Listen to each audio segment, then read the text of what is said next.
everybody, it's me, Blue. Welcome back to BnB Anime. I am here today with my extraordinary, I've used that one before, spectacular co-host. Have I used that one before?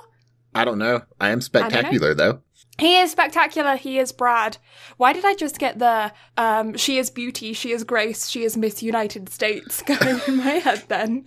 I have no answer for you on that one. However, hi, I'm Brad. That is you. Me. Good, glad you know about that. I'm glad you know who you are. Yes, I'm very glad I know who I am. Otherwise, who would I be?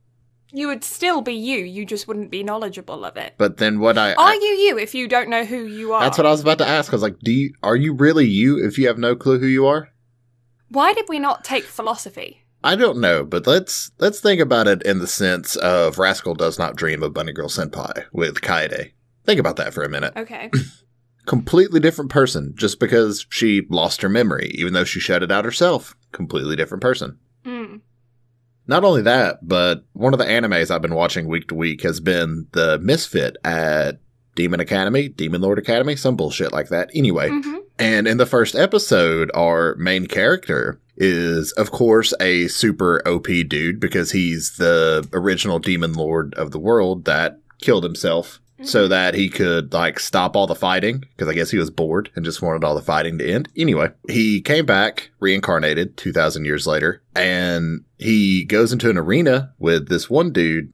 He's just so overpowered at this point that he kills the other guy and brings him back. And he's like, so, here's a question. Are you a different person every time you die and are brought back? How does that work? And then just keeps killing him and reviving him over and over and over again. So I'm just like, Well, it would be very strange one day if you woke up and you had a completely different personality and you were conscious of the fact that you had a completely different personality. That must be some kind of psychological defense mechanism or something. I bet somebody's gone through it, where you just wake up one morning and you have a different personality. You're knowledgeable of the fact that you have a different personality. You can't make yourself act the way that you did before. I don't know. I'm curious about this. It's very curious, isn't it? It is. It is quite curious. Big brain thoughts. Now my brain hurts. Yeah. I thought we came here to discuss anime. I don't like getting a headache from talking about big brain things. We should just yeet our brains. Honestly, though, if I could have, I would have already. I don't think I have a brain. Isn't it in a jar on somebody's desk? It's been passed around by a lot of people. Yeah. What if we didn't have brains? Okay, now we're getting way more into psychology. But what if... Yeah. I've never had a brain scan. So, how do I know I have a brain? What if I'm the anomaly that doesn't?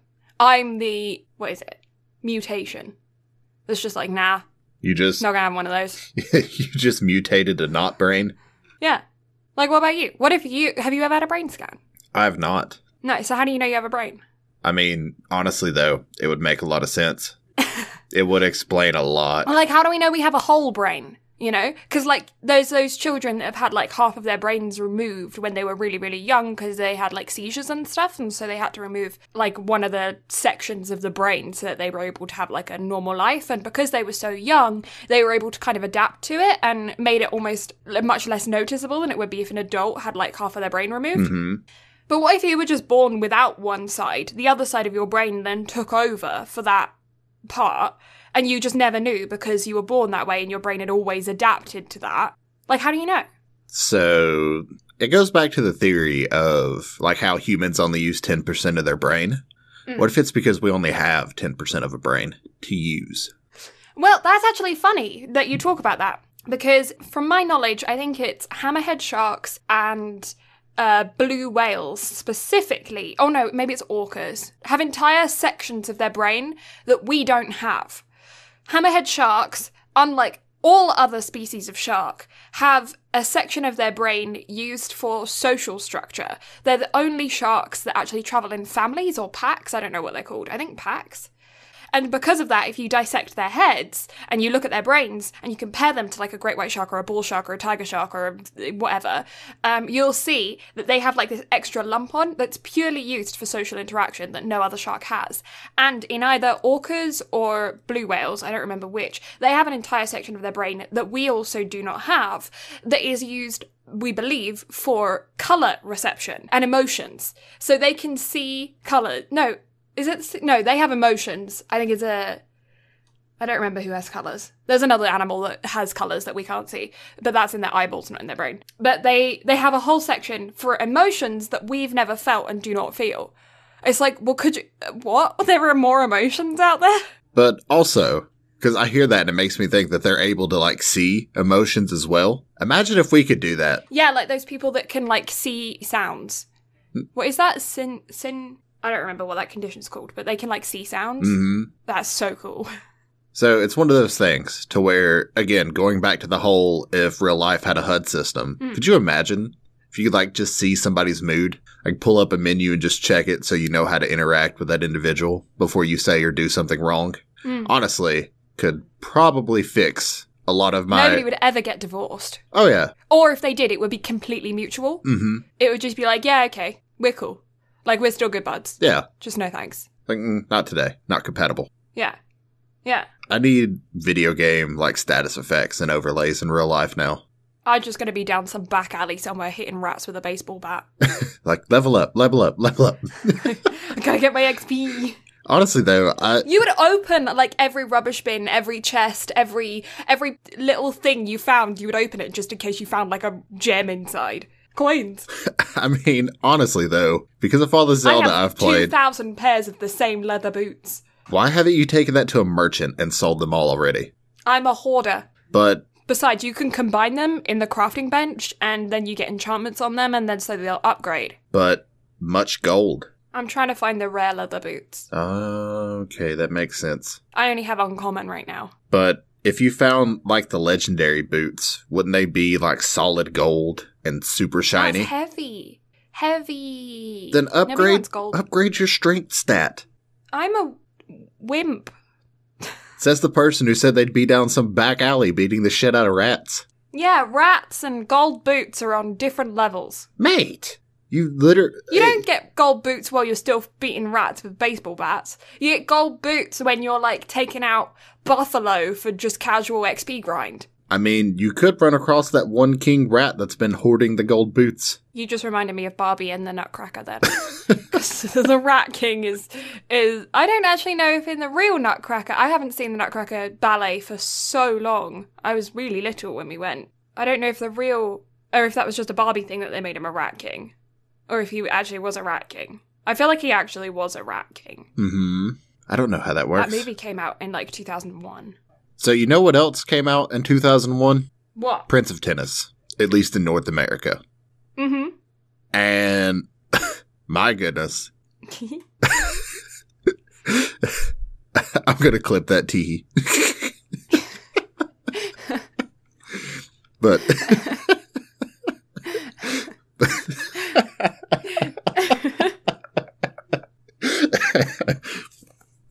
But, yeah, Prince of Tennis. My goodness. So? I feel like I have been driven mad by, like, a 90s rabbit hole all of a sudden. Yeah. Like, the OP especially. Like, yeah. I've just watched the second episode, and I went back and rewatched the first one, too, in Japanese, and the sub version is definitely better. Yeah. But subs, not dubs. Especially for early 2090s content. Oh, yeah, definitely. But it's, Mada dene. Honestly, though, I've heard a lot of that. Oh, yeah, every episode. For 100 and... How many episodes did I say? 127? 178. 178. 178, it will be said at least once, every episode. That's... yeah. And then there's the new Prince of Tennis. I hope it didn't change. It didn't change. I mean, the animation style grew up, but... I'm moderately disappointed. I actually like it. They look a little bit older. I think the entire, including the new Prince of Tennis, I think the entire show spans a year, maybe two. No, maybe like a year and a half. That's ridiculous. But then again, look at Food Wars. Yeah, I don't think the new Prince of Tennis is them in high school. I think it's still them in middle school, but I think they're away on like a camp or something. I don't know, it's been a while since I read the new Prince of Tennis or watched it. Holy shit, that's a lot. Mm-hmm. I'm gonna need you to just, like, send me all the copies of Prince of Tennis. Just post them to you. Yes, please. I promise I'll post them back. The shipping on that? You might as well just go and buy your own. Nah, can't be that bad. The amount of volumes? The weight? Can't be that bad. It's that bad. No. Yeah. No. Yeah, there's movies as well. Baka. I feel like it's too early in the episode to be shouting baka. Is it ever too early? No, I think that's my most used word, so I don't think it's ever too early. I think my most used word is probably like and or the. Yeah. I think I know that mine is like. Yeah. Actually, in fact. Or so. You say like, so like, a lot. I say and, a lot. So yeah, and. Yeah, and or. And or. Does classify as a word? Technically? If it's written out in literature, I think it technically classifies. Is it in the Oxford English Dictionary? I don't know. Is yeet Probably. in the Oxford Dictionary? Is yeet? I don't know. They added emojis in one year. I think it was the year that the film came out, too. I think they just added it because of the film. Maybe. I don't know. I've also heard that film was shit. I've never seen it. I cannot contribute. I have not seen it. All I know is that I've heard it was shit. Do you say contribute or contribute? Contribute? Contribute. So that's an Americanism I've picked up. I have rubbed off on you about as badly as you have rubbed off on me. Yeah, you got in trouble earlier. I did. Didn't you? Mm-hmm. I did. That was a very deep conversation in which I called one of my best friends mate, and it literally stopped the conversation to the point where he was just like, Brad, you need to stop talking to Blue so much. You're right, mate? I mean, here's the thing. Mm-hmm. I don't know where I was going with that. I was going to say that was a long pause. Oh! You know Long Dog? No. Okay, there's a meme. It's the dog that's long. Long dog. Shocking, right? I just said long pause, and long dog came into my head. Uh-huh. And I just thought of long pause, P-A-W-S. And I was like, ugh. So I thought I'd share. I mean, honestly, though, have you seen Golden Doodles? Those are basically long paws. Like, Golden Doodles might as well be human. Yeah. The way they act and their mannerisms. No, I have seen multiple videos on people saying that golden doodles are just humans dressed up in dog costumes. Mm-hmm. And I believe it. You know, that's a conspiracy I can get behind. Yes, that one I can get behind. Birds being spies for the government, I cannot get behind. I don't know, mate. I always see magpies everywhere. And gulls and pigeons. It's always the pigeon. Always the pigeons. Always the pigeons. My friend nearly got carried away by a gull. Really? Mm-hmm. Yeah, in the UK, they're vicious. I don't know if you have the same type of gull in... I don't know if they're a travelling breed. But yeah, the gulls by the seaside in the UK are particularly vicious. And they are known for aggressively taking food. And my family friend, she's the same age as me, a couple of months younger, but she is about half my size. She's just really, really, really small, and always has been. Mm-hmm. And she was holding a sandwich, and we were sitting on the beach. I think it was Bay. I don't know where it was. I don't know where it was. But I was little. We were at the beach. And we were sitting on, like, the wall bit, you know, where there's a wall and then either sands or pebbles and then the ocean, and you sit on the wall so it doesn't, like, flood all the shops that are on the beachfront. Mm-hmm. Yeah, so we were sitting on the wall.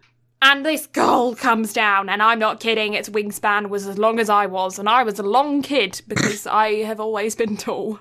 Talk about long dog, I was a long kid. And it swoops down, and it gets her sarnie, and it holds on, it's getting away with it. And she goes, no, I want to eat it, because she's a child, doesn't understand that is a giant vicious bird. So the gull just takes her instead. And it tries to carry her off. Obviously, I think she was a bit too heavy for the gull. And so she never really, like, left. But I would say that it moved her a good couple of inches, and her sandwich went all over the floor, so the gulls just came back and pecked at her feet. And she ran away screaming and crying, and I have a rather vivid memory of that. I'm humored by this. Yeah. Mm-hmm. I have no words. Uh-huh. She didn't get to eat her sandwich. That poor sandwich. That poor sandwich. It probably had sand in it anyway, so, because even if it was a pebbly beach, it always, even if you're on a pebble beach, you still get sand in your sandwiches. That's why they're called sandwiches, you know? It's totally not, I made that up. My brain. I'm all sorts of confused. What did are you a beach goer? Did you go to the beach when you was little? So, we did used to take frequent trips to Florida, but I hate the beach. I hate sand. Why? It's a good exfoliator. End up with soft feet. I have calloused feet, so it does nothing for me. All it does is get everywhere. Like, I can't go to the beach and not get chafed by the time it's all said and done. I went out to Newfoundland a couple of years ago. Uh-huh. And Newfoundland it's the opposite ocean to the UK. So it's the same ocean, same, like, opposite side. And I went out there with the twins, who you all know and love, despite the fact that nobody knows them. They went there every summer when they was kids. And out in Newfoundland, you good? I'm good. Continue. You're just dying. Okay. They went out there as kids every summer, and they used to go rock pooling, and I used to go rock pooling in the UK as well. And we both have memory. My point was that we have strong feet because we were walking on stony beaches all the time, and so, like, things don't hurt our feet anymore. Like, those walking on Lego memes are, like, nothing to us, because if you grow up on a stony beach, then you end up with invincible feet because you kill all the nerves by the time you can toddle, and then you're just like, okay, well, it's cool now. Even if you end up, like, going for a pedicure, you get all the calluses removed on your feet, you can still somehow handle the fact that you're walking on literal shards of glass, because it's like, yeah, it's just a stony beach. That was my point. But anyways, we both remember one year where, when we were both little, all little, there's two of them, we were all little, there was a whole crap ton of jellyfish that washed up on the shore. Uh-huh. We haven't done the math to figure out if it was the same year, because if it was, that would have been mad.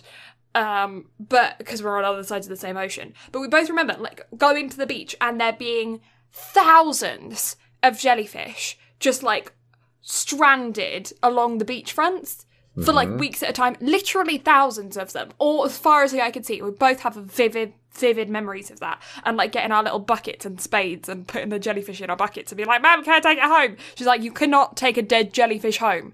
Why not? I want to take it home. It can still sting you even though it's dead. Put it back. No, I want to take my dead jellyfish home. Yeah. Honestly. I wanna animate this. I wanna animate this so badly. It's a thing, though. It's a thing that we experienced. It was one of those really weird moments where people from completely different sides of the world had a chat with each other and have a shared childhood experience. And I don't know, it was like a weird moment of like, oh yeah, apparently that's a universal experience.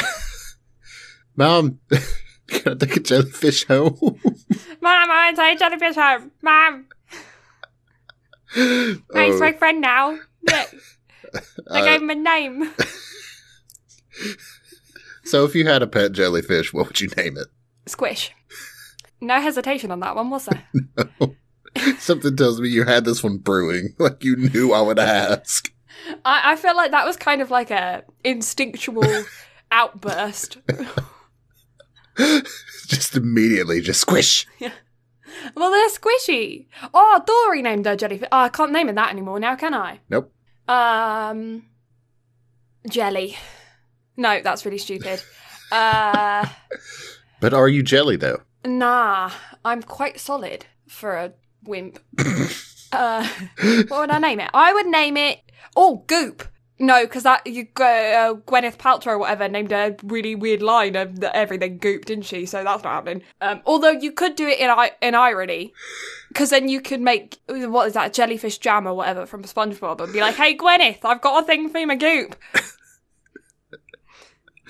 You make millions. Do you want some snake oil? It's jellyfish oil, though. Are you good, mate? I don't know, mate. I was just asking that because I heard something clatter on your end. Oh, yeah, my pen rolled off my notepad because it was done with me. It's like, I'm leaving, mate. I'm getting out of here. Honestly, though, mood. Rude. Love you. Nah, I ain't let you get away with that, even though I forgot your birthday, even though it's 9 days away. You haven't forgotten it yet, but you will. I will. And inevitably, when you do. I forgot somebody else's birthday just recently, and I still feel guilty about it. Oh, poor Janessa. I'm sorry. I'm so sorry. I'm rubbish. You're going to have to make it up to her. My brain is a sieve, I tell ya. Just whenever you go to Japan, just buy her a dumpling or something. I'm sure she'll be happy. A singular dumpling. A singular dumpling. Happy birthday is a dumpling. Would you like a little snack? It's your birthday. I missed your birthday. I forgot to wish you happy birthday. I didn't get you anything. Here, have a small piece of a morsel of food. That'll cheer you up, right? I had it in my pocket since earlier. Honestly, though, I would be fine with a singular dumpling. I just launched attack all the way across my room with my acoustic wall foam that's on my desk. That's a thing. It's not, it's attack. I'm so done with you. Have we got any news? We haven't even talked about how our weeks have been. Oh, right. Yeah, my week has, what? News. I think you guys know how my week's been. I don't think I need to articulate that at this point. Oh, mate, let's hear it. Would you not, pen? Oh, does my pen? No, it doesn't. I thought my pen said yeet on it, but it doesn't. It says Bic because it's a Bic pen. But I saw it for a quick second. It's got a little man next to the logo. Looks like it says yeet. It doesn't at all, but it did for my dyslexic ass.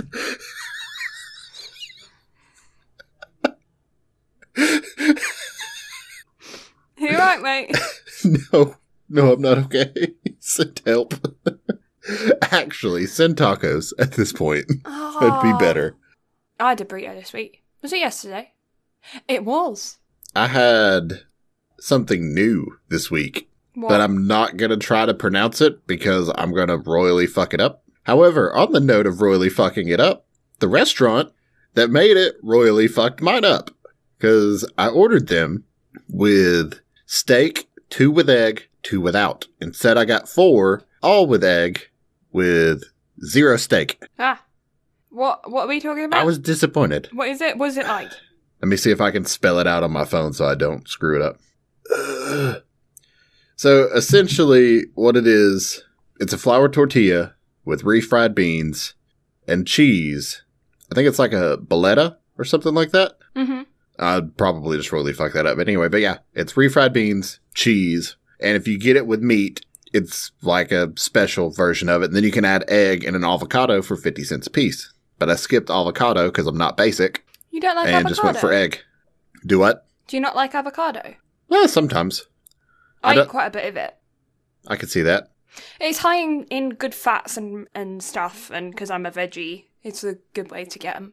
I'm fat enough as it is. I don't need fats. Healthy fats everybody needs regardless of your weight.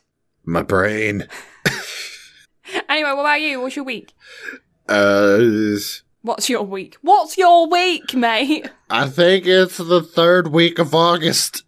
What? Is it? I think it technically classifies as that way. I'm so if you out look of at a touch. calendar, it's the 3rd week, technically, because I'm the so out of first... touch with the world that I'm just like, yeah, okay, sure. Like, what? Now it's only the 2nd we full could week, be in but... December and I'd be like, yeah, okay, makes sense. The only way I know that it's still summer is that there's no snow outside. That's how you have your years. Like, that's how you're able to Honestly, pick your year apart. I Snow, get not winter snow. or summer. Is there snow? Is there not snow? Am I going snowboarding? Am I not? Like, that is... Am I going snowboarding, or do I have to put up with Brad's dumbass sending me shit? Well, Tilly learnt a new trick this week. Oh, what did Tilly learn? She learnt the trick retrieve. As a retriever, you think she would come with that one, but no, she didn't. It was not pre-installed, so we did have to get the DLC. But doesn't fetch count as retrieve? Yes and no. She's a tennis ball loving dog, obsessed with tennis balls, and will play fetch until she physically cannot continue running and is dropping the ball, tripping over her own feet, because she still wants to play and her tail's still wagging, but she is so exhausted. And you've been there for 4 hours throwing this ball for her and your arm is just dead. And she's just like, again. That is Tilly. She's insane, right? Best bean. Even the vet says she's got ADHD. They're like, she's nuts. So she has that, where she will play fetch with you with the tennis ball for hours and hours and hours and hours and hours. However, what I wanted to teach her was retrieval. So she has 3 stuffed dog toys that have survived for a long time, that she hasn't destroyed right away. So we're using those for training. There's a dinosaur, a pig, and a bunny. So what I've been doing is having her, because when you throw the ball for her, she doesn't sit and wait, she just runs as soon as you go to throw it. And so what I've been having her doing is sitting, waiting. I will walk away from her, place the toy, walk back to her, get her to stay waiting, and then say retrieve and point. And then she will run back, pick up the stuffed toy, bring it back to me. What I'm going to start teaching her now is the difference between each toy. So she's learning on dino right now. So now I'm saying retrieve dino, and then I'm going to say retrieve bunny, and then I'm going to say retrieve pig, and then she's going to be able to get each one, and then eventually I'll be able to have all 3 next to each other, and then have her sit and wait, get her to go retrieve, and she'll be able to get one of them and bring it back, and she'll know which one I'm commanding her to go get by the command. Interesting. Yeah. Because, golden retrievers are initially for duck hunting. They're duck hunting dogs. She's obviously not a hunting dog, but she absolutely loves to do all of the things that hunting dogs do. She really has that in her breed. So she loves swimming. She loves fetch. She loves, holding things for you. She'll just walk around with something for you. Her new favourite toy, however, is a piece of rock. So that's been confiscated from her, and she will then go and get another piece of rock and bring it back to you and say, here, look, I have a toy. And I say, it's not a toy, Tilly, that is a rock. And she'll go, yes, but I have a toy, and I confiscate it. And she goes, it's okay, I have a garden. I will just keep finding you rocks. So what you're telling me is that Tilly stays stoned the whole time? Absolutely. Completely. 100%. No, but, I don't know. We're just kind of having fun messing around with her training a little bit, because Cedar, our other golden retriever, has never been interested in training in the same way. She knows that she can walk really well on a leash, she can sit, she can lie down, she can roll over, she can show us her tummy.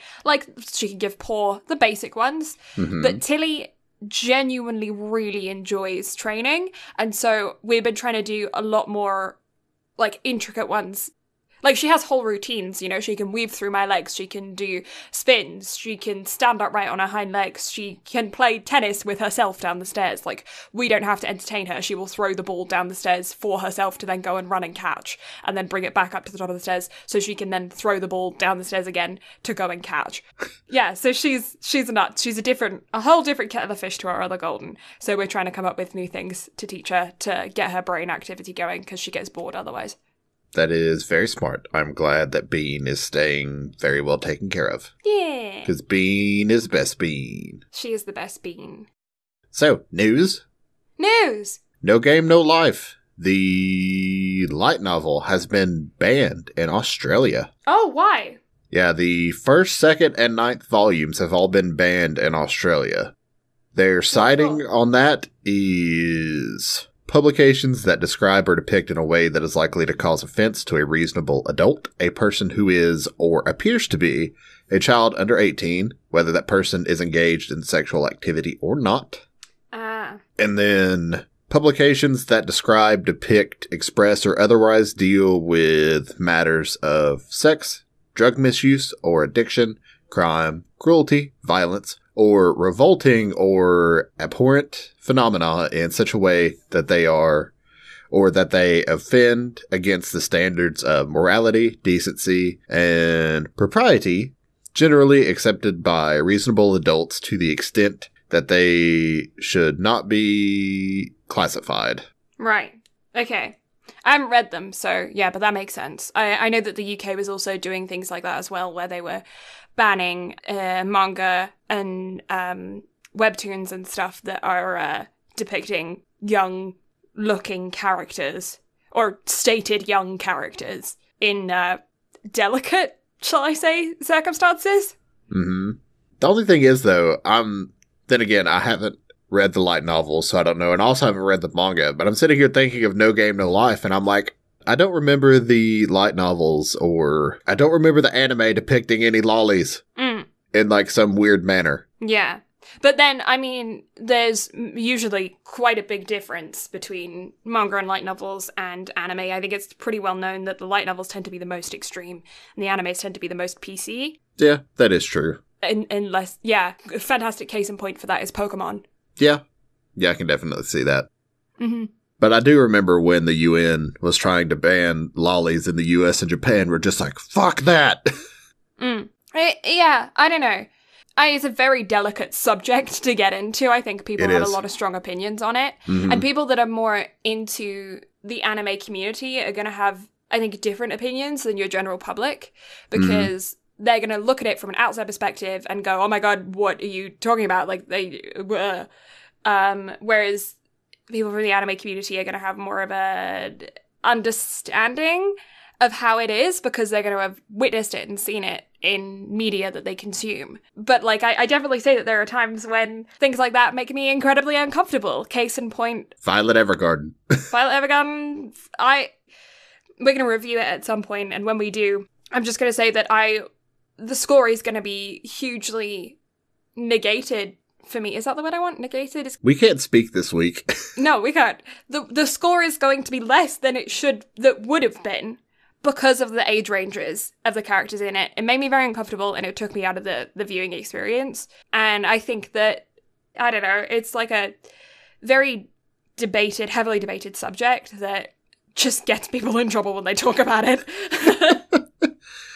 You're in trouble with someone if you bring it up. Oh yeah, like the second lollies are brought up at any point, there's only two sides of the fence whenever it comes to that one particular subject. So somebody is going to get frustrated over it at some shape, form, or fashion. I personally, I don't know. I have this weird thing of, like, I don't like restrictions in media. I don't think that it's too far of a stretch to go from censoring foreign manga and light novels to then censoring foreign diplomatic documents because they're, they provoke, but then, like, I also understand that it's not a great thing to show. Like, that's not, you know what I mean? It's like the freedom of speech thing. Yeah, I know exactly what you're saying. Yeah, it's a very complicated subject that I don't think I have a complete opinion on either way.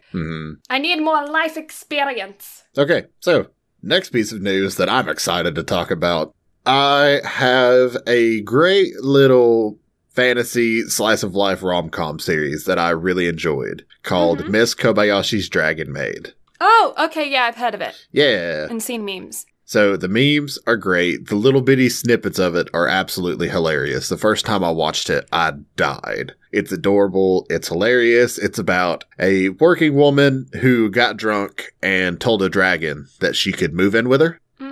And the dragon has the ability to shapeshift into a human form and becomes her maid.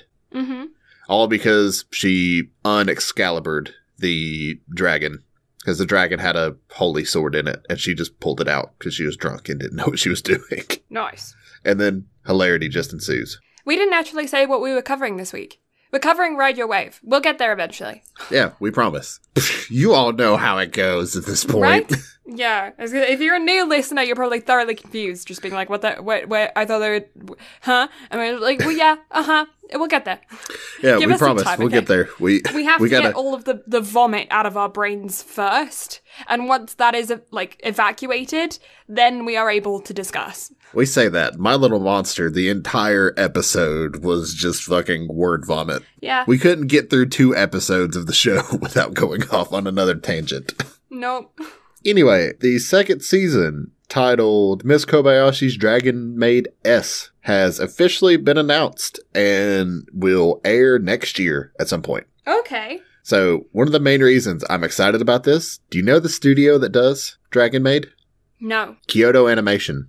Oh. Yeah, Violet Evergarden. Right. But the art styles are vastly different. Mm-hmm. Speaking of, our topic this week, some of the, changes in animation were kind of jarring. Yeah, I was going to bring up the animation style, actually, because it's very, I wouldn't say it's super unique. It is more unique. It's not your common style of animation. So, it's not unique to me because I've seen some of the other works that the studio has done. Mm-hmm. Now, granted, for today's animation type quality, it's definitely different whenever you see it, for sure. Yeah, I feel like it's, I don't know, I've definitely seen things that are done like it. And some parts of it are kind of cool, but it's not your common style of animation, but it's also not something where you're going to be like, oh, I've never seen anything like this before. Unless you're new to anime, then welcome. Yes. Welcome to a great film that I had to apologize to Blue about. Yeah. Because I've been forcing her to watch too many romance films here lately. Oh my god, yeah. Yeah, I'm sorry, but I'm not sorry. Yeah. I can't help it, okay? I need some sport. Look, somebody mate. Get me somebody with a katana. Stat. Look, okay? After October, we're gonna have some shit coming in. We just gotta get there first. I'm also not looking forward to that because I don't know if you guys know this, but I'm a little baby when it comes to horror. Mainly because, I am a sufferer of night terrors. It's great. I have been since I was small. I was supposed to grow out of them. I never did. And oh, yeah, they give me fuel. They give deep parts of my brain unnecessary fuel. I don't think anything that we've discussed for October, though, is that bad. No, I don't think so, but... But you're also talking to somebody that has, religiously played horror games since I was, a wee little lad. My second last night terror just involved hot tea, and it terrified me. What? It's very distressing. I can tell you if you want to know, but it's very distressing. I am... What? I mean, I might, on a particular episode in the future, if I remember where we already have a disclaimer at the very beginning, I might tell the story. If we're discussing something really, horror-related, then it will fit probably a bit better than this one. You want to just do, an episode or something in October just telling ghost stories or some shit?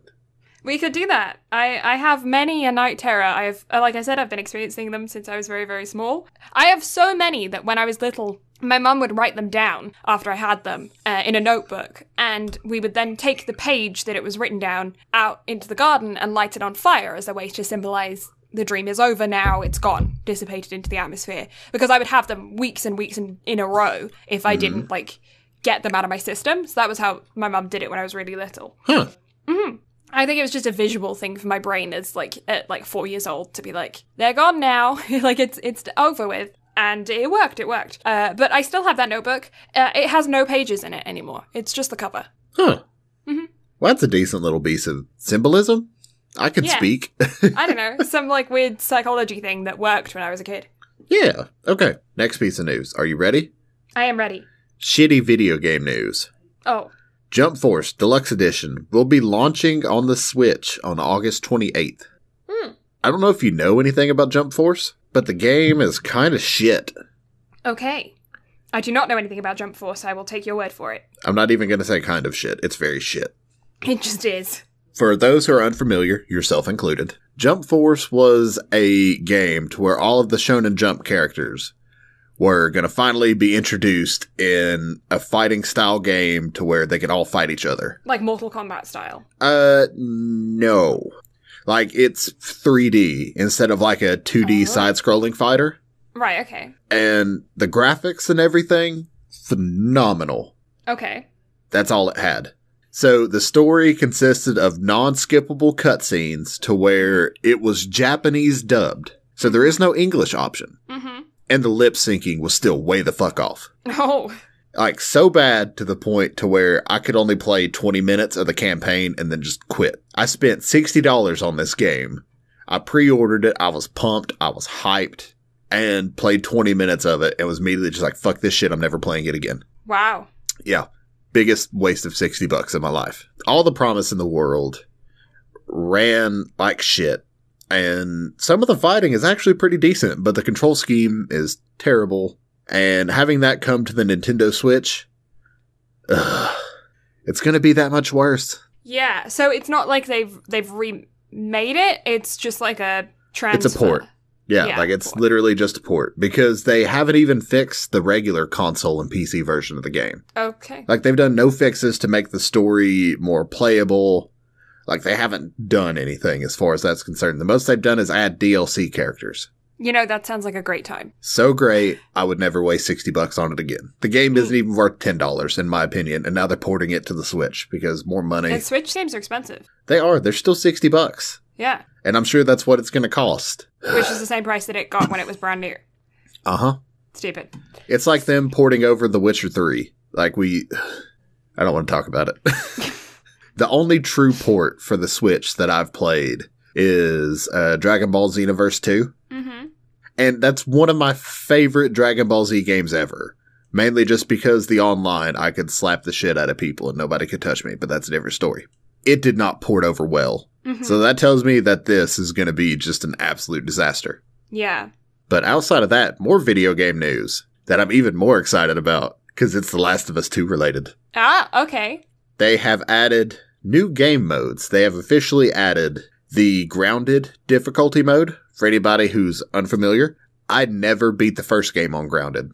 I had a stream playthrough of it back whenever I first got my PS4 and they remastered it for it. Mm-hmm. I made it probably 6 hours into the game and could not get any further. Wow. So, you know the bit whenever they're going through the school with Bill, the like government conspiracy dude? Yeah. That wasn't very convincing. Anyway.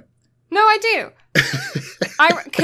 So I watched my best friend play through in like a weekend. When I was out in Newfoundland, we just sat down and she just played through it and I just pointed things out. Uh-huh. And it was a great time. We had the best time. I ordered pizza, we drank some beer. It was a good time. Mm-hmm. And I do remember that bit. Yeah. So I never made it out of that school on Grounded. The supplies are so scarce. Like any NPC, mob, anything can one-hit you at full health and kill you. But it's completely random. Like sometimes they'll completely just like knock you down to where in one more hit after that you're dead. And then other times they will just Mike Tyson your ass. Right. And so they're bringing that to this one where there's a lot more enemies, a lot more shit that can go wrong. And do you still consider yourself to be a massive Last of Us fan? Because, you know, you haven't finished it. Which I'm actually planning on finishing it the week of my birthday next week.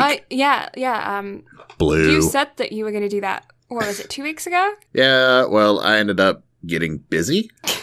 Busy? You have a life? What is this? Look, mate, I moved back home. I'm trying to have a social life. You know what I just realized? Trying. I bent the cord of my headphones into a pair of glasses. It looks like Harry Potter. I am only slightly concerned with the fact that you're not listening to me talk and playing with the cord. I am listening to you talk. I've been taking notes. Lies. Don't you lie to me. I took notes. I took 2 notes that weren't particularly about The Last of Us 2, but they were about the podcast. I'm sure it's a sticky note. This is Brad's birthday is August 21st. Don't you forget it. I'll never live it down. No, actually, it's not, but I'm going to write that down now. August 21st. Brad's birthday. Now it says that. It is a sticky note, though. You were correct on that fact. Yeah, because I know how you take notes.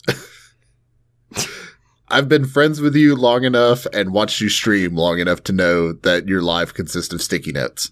It does. I have 5 surrounding me currently.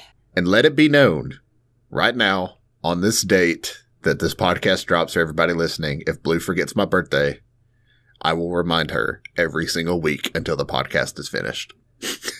I will forget your birthday, even with the sticky note. I have a to-do list here that I wrote last week, and I think I've done 2 things on it. Nah, it's okay. Oh, that was like 3 weeks ago, and I've done 3 things on it. That's not important. What is important? My birthday.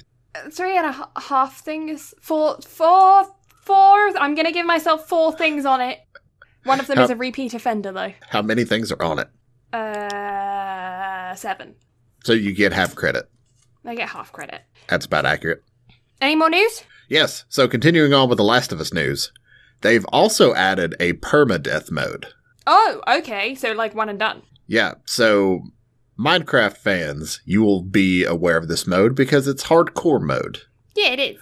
I once had a hardcore world and then cried when I lost it. Could you imagine if your castle build was done in hardcore?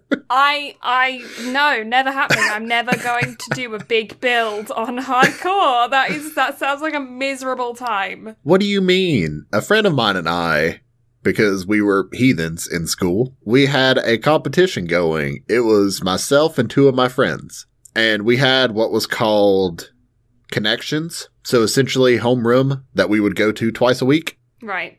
We had the same homeroom teacher or connections teacher every year throughout our 4-year stint. And so every Tuesday for those 4 years, whenever we would go, or every Tuesday and Thursday, like we didn't do jack shit. So we got on computers and we had a hardcore world. One of our friends got out our second year, and yet myself and another friend survived all 4 years. Nice. Serious question though. Mm-hmm. What is homeroom? So if you look at it in the anime sense, and it's basically how it is in real life as well, it's a period of you get all your news and announcements and shit out of the way for the school, and that's it. So it's just a whole, 45 minutes of just nothing? Essentially. Nah, see, why couldn't I have that in school? My first class was like, you're going to start with algebra first thing in the day. Good morning. Well, you see, we would have class, and then we would have connections. Oh. So we still had to start with the bullshit. Yeah, no, we just had our morning announcements happen over the intercom while everyone was putting their stuff in their locker, and like between the first and second bell as you were getting to class. Mm-hmm. They just put it all over the intercom. That's lovely. Like, we had like a legitimate broadcasting class, and like they would like sit down with a green screen and do the news. Yeah, see, no, we never had any of that. Kids didn't even do the announcements. So I think it was like some secretary in the office that did the announcements. And if you were in the gym, you couldn't hear them because there wasn't a speaker in there. So if your first class was gym, you didn't hear the announcements. So you were golden if you had gym first period, is what I'm hearing. Gym first period is horrible. Who wants gym first period? Who doesn't want to be woken up immediately and have a good old sweaty day? Did you also have showers in your gym, locker room, changing room area that were just always wet? Yes. Then nobody ever used them. No, people use them. See, ours nobody ever used. I think the football team probably used them, but for like after school practice. Y'all need better drains. And no, why would the girls' shower then be wet? Because there wasn't a girls' football team. I don't know, maybe the volleyball team used them. I don't think so, though. Everyone I knew went home. Because they were like, I'm not showering at school, that's gross. What's wrong with showering at schools? It's gross. Nah. Okay, Go ahead. What? I was just going to say that you walk past the boys' locker room and it just smells like Axe. Yes, that's 100% accurate, even in just America. Wafts out. Yeah. Or Lynx. Is it Lynx? Lynx in the UK. Same thing, just different name. Same shit, Same different brand. day. Yeah. Oh, okay. So, this is a really interesting piece of news. Kodansha, the studio behind Attack on Titan, has released a children's book. Oh, okay. About Attack on Titan. Oh, okay. I love the concern in your voice, because I also have the same thing. Yeah, what's it gonna be? Oh yeah, these giant monsters are ripping children's heads off. Let's go make a children's book. I mean, to be honest, the original fairy tales were just as bad, so... No. Armin, Mikasa, and Eren are solving mysteries. That's it. That's literally it. Like, they're detectives. So it's Nancy Drew. Essentially. They rewrote just Attack Nancy on Titan. Drew. Yes. Are there any giant man-eating people? Yes. The actual description says, the book features Armin, Mikasa, and Eren solving mysteries while they defeat Titans. Armin has always dreamed of solving mysteries with his childhood friends. So it's a story about friendship, but also mysteries. And death. Essentially. Also, what the fuck is in that basement?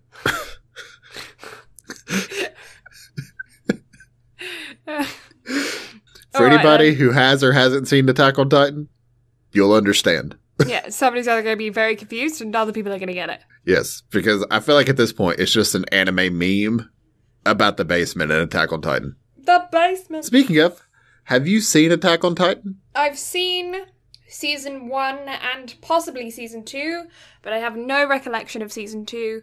And then everyone said Season 3 was bad, and so I didn't go out of my way to watch it because, like I do on a regular occurrence, I will watch an entire thing and retain none of it. So I would have had to have gone back and watched the whole thing again to remember anything, because I didn't even remember anybody's names. I was just like, I know that it's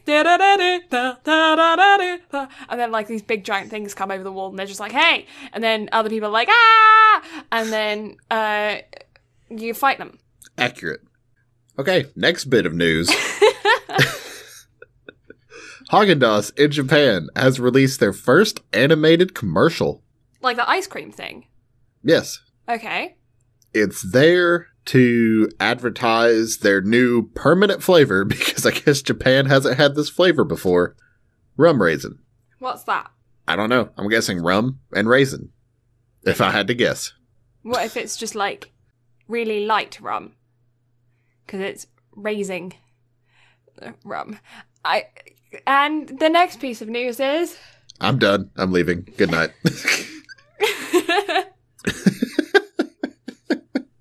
I feel like you were just waiting to hear the doo-doo of me leaving Discord. Okay, so next piece of news. They're opening a store in Japan as a Kirito-only shop in Tokyo and Osaka. Oh, okay. Only going to be selling Kirito merchandise. That's it. I mean, if there's a market for it, why not? I mean, I guess so. They're only doing it for 2 weeks. Pop-up shops. And they're doing it to celebrate for the Alicization Part 2. Makes sense. The timing is interesting, considering what's going on in the show right now. Dun, dun, dun. Dun, dun, dun. But, yeah, I don't know. Boom, Like, boom, boom. I just want to send Janessa money so she can get me some of the keychains and stuff out of it. Go for it, then. Because the Kirito keychains look sick. Why not? Do it. Why not? Also, speaking of sword art and Kirito, next piece of news. Crunchyroll and Funimation have officially added the English dub for the Alicization arc. Oh, okay. So if you're like me and you're a fan of the English dub actors on the show, why not? Give it a listen. Nah, you give it a watch. And a listen. And a listen, yeah. It wouldn't do much good if you only watched it and you changed the voice actors and you're like, oh, yeah, this makes a world of difference. Change it from sub to dub. I mean, look at Attack on Titan. You change the actors and it goes to shit. Dun dun dun dun dun dun dun dun. Seriously though, one of the best OPs in anime ever. It's so catchy. It is. It's so catchy. Like the elevator music that goes on in my head half the time is probably that OP. Where was I going with that? Sword Art Online. I don't know. Okay, last piece of news. AT&T has offered to sell Crunchyroll to Sony for $1.5 billion. Oh, okay. Yeah. However, Sony has reportedly balked at it because they don't see how Crunchyroll could price it at $500 per subscriber. It's I think Crunchyroll's only going to get bigger and bigger and bigger and expand. Okay, I think that's all the news. I'm all out. All out. Okay, so ride your wave. We're quite a ways into this podcast and have only brought it up once prior. So, hello guys. Welcome to the podcast. Hi. Yeah, welcome back. Welcome back. We're done ranting. So today we're going to be discussing Ride Your Wave. Brad, you have all of the background on it, don't you? I do, except I forgot to take pictures of what was most important. God damn it. Well, it came out last year in 2019. It did, and then was recently made available on August 4th for digital and DVD release. Nice. Yes. Yeah, it made $3.9 million in the box office worldwide. Which I don't think it got a US release, because I remember seeing, or maybe it did, and I just wasn't able to make it back. I don't. It was released in February of this year, so right before COVID happened. Right, yeah. Yeah, it was released in the UK in October of last year. It was made by the production company Science Saru. Mm-hmm. And also it was directed by Masaki Yuasa. Mm-hmm. I probably butchered the shit out of that. Anyway, and the reason I didn't go into what either of them have done separately is because a lot of the stuff that they've done together. Yeah. Like, it seems basically... They're a duo. Like the biggest projects Yuasa has been a part of has just been done under the Saru banner. And the reason I say that is because the biggest projects that they've done, one of them is 2018's Anime of the Year. Oh, I didn't know that. Yeah, do you know what 2018's Anime of the Year was? No clue. Are you familiar with an anime called Devilman Crybaby? I am. That's what it was. Wow. That was the winner for 2018's Anime of the Year. And I was very disappointed by it. Right. Because it was really good, but also I was hardcore rooting for Violet Evergarden. So the fact that it got beat out by that, I was just like, sadness. Mm-hmm. Mm-hmm. But it was definitely a phenomenal show. And it's honestly fitting because it's between that and they also made a film that came out in 2017 called The Night is Short, Walk On Girl. Right. And that's why the animation style for this wasn't jarring for me, because I was very familiar with the art style, because I remember going to theaters to see The Night is Short, and then, of course, binge watching the shit out of Devilman Crybaby whenever it came out on Netflix. Yeah. Also, here's something I didn't know. Did you know that this studio had a part or had a hand in Adventure Time? No, I didn't. That's fun. Yeah, the director and the studio itself had a hand in an episode of Adventure Time. Nice. I think it was a random episode in 2014 for season 6, I think. I'm not certain. But yeah, they had a hand in that. Like, they made the episode. Nice. So that was a really interesting tidbit I learned about this. I think that covers the background. It was written by Raiko Yoshida and is 96 minutes long. I think those are the only other things to include about it. So now I'm going to give you an overall rundown of the show, of the film. Yes, it's called Ride Your Wave, and it centers around the relationship between Hinako and Minato. Well, Hinako is a college-age girl, college student, who has recently moved back to an area that she used to live when she was very small. And she is a surfer girl. She freaking loves riding those waves, hence the title. And I never would have guessed. I know, right? It's only mentioned 5,000 times throughout the movie. And Minato is a fireman or firefighter in the area. And it's based around these two, Minato's Kohai, Wasabi, and his younger sister as well. And those 4 characters are pretty much the only established 4 characters throughout the entire film. There are a couple of other characters that are important to the plot line, but they're not named or anything like that. They're just like plot devices. And it's just based around these two. About halfway through the film, something really big happens that changes their entire dynamic in their relationship. And Hinako is then struggling with how she has to keep going because of the dramatic situation that has occurred. But something kind of supernatural happens that kind of eases it, allows it to be a little bit easier for her, involving Minato.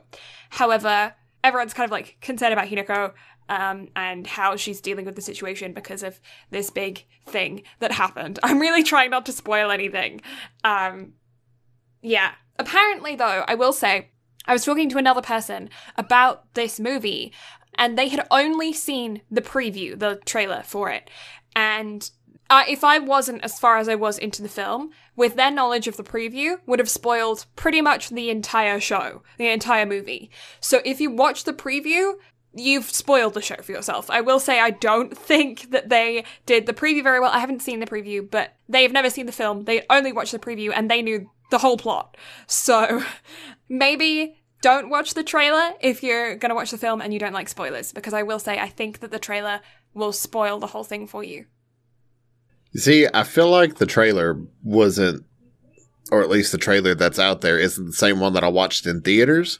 Right. Because the only reason I knew about this film is because I can't remember what it was we went to watch. I want to say it was a One Eat Your Pancreas, or maybe it was Weathering with You. I can't remember, but I remember seeing the preview for it. And I was just like, ooh, I want to watch that. Yeah. So, but that's literally all I remember, even though I've been sending the trailer to absolutely everybody that's been asking what we're covering this week. I haven't actually sat down to watch it again. Maybe you've spoiled the whole thing for everyone. I guess so. I don't know, though. I haven't seen it, so I can't say. I just know that the one person who watched the preview knew the whole thing. I don't know if I should put a trigger warning out for... I can't say the trigger warning without spoiling the show. I will say, however, that this film is a sad one. You will cry. You will do the little teary tears. So, I'm not gonna lie. I almost made it through the whole thing without breaking. Really? There's a point or two where I got choked up, but then there's a point at the very end for Christmas. Yeah. They snuck that in. Yeah. Like, I thought I was fine. I thought I was good. And then that happened, and I lost it. Mm-hmm. I was not prepared for that. I was like, you bastards. Bastards, how dare you. Yeah, so I will say that it is a sad one. So bear that in mind going into it. Maybe don't wear a full face of makeup or something if you're going to watch this film. Because also, don't be around Blue and wear a skirt, because it'll get covered in coffee. Shade. By the way, did you like your little meme that I shared in your Discord? I didn't see it. Did I see it?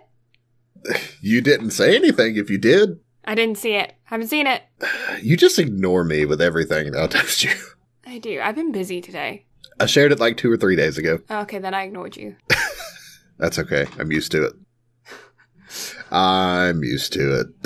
Okay, yeah, so I'm going to throw up the spoiler warning from here on out, and we are going to fully go into discussing the film with that spoiler warning, spoiler wall, all the way up. If you do not wish to know what happens further in the film, stop listening, go watch a film, come back, listen to our review of it, tell us what you think. Hit us up on those socials. We do appreciate all kinds of convos that we've been having with you guys. Let us know your thoughts and opinions on the things that we're talking about here, because we love the interaction. It's a good time. Yeah. Yeah. So, we're starting off the beginning of the film. We have got college-age Hinako, surfer. She has just moved back to a new area. She bumps into the kohai of a guy who's like, hey, that girl's my hero. And his name is Wasabi. And she goes up to him and she's like, hey, you just sprayed me with water, because he is practicing to be a firefighter and he is not very good right now. So he is spraying water everywhere. Gets her wet. She gives him a towel. Like, here, have a towel. And he directs her home. That's like 20 minutes into the film that I just explained in 3 seconds, because this is a slow-paced film. It's a very slow-paced film. Like, I think I only have 3 pages of notes. Yeah, I have 3 and about 3 lines on the next page. And you only took notes halfway through the film. Yeah. I feel like we've swapped note-taking places.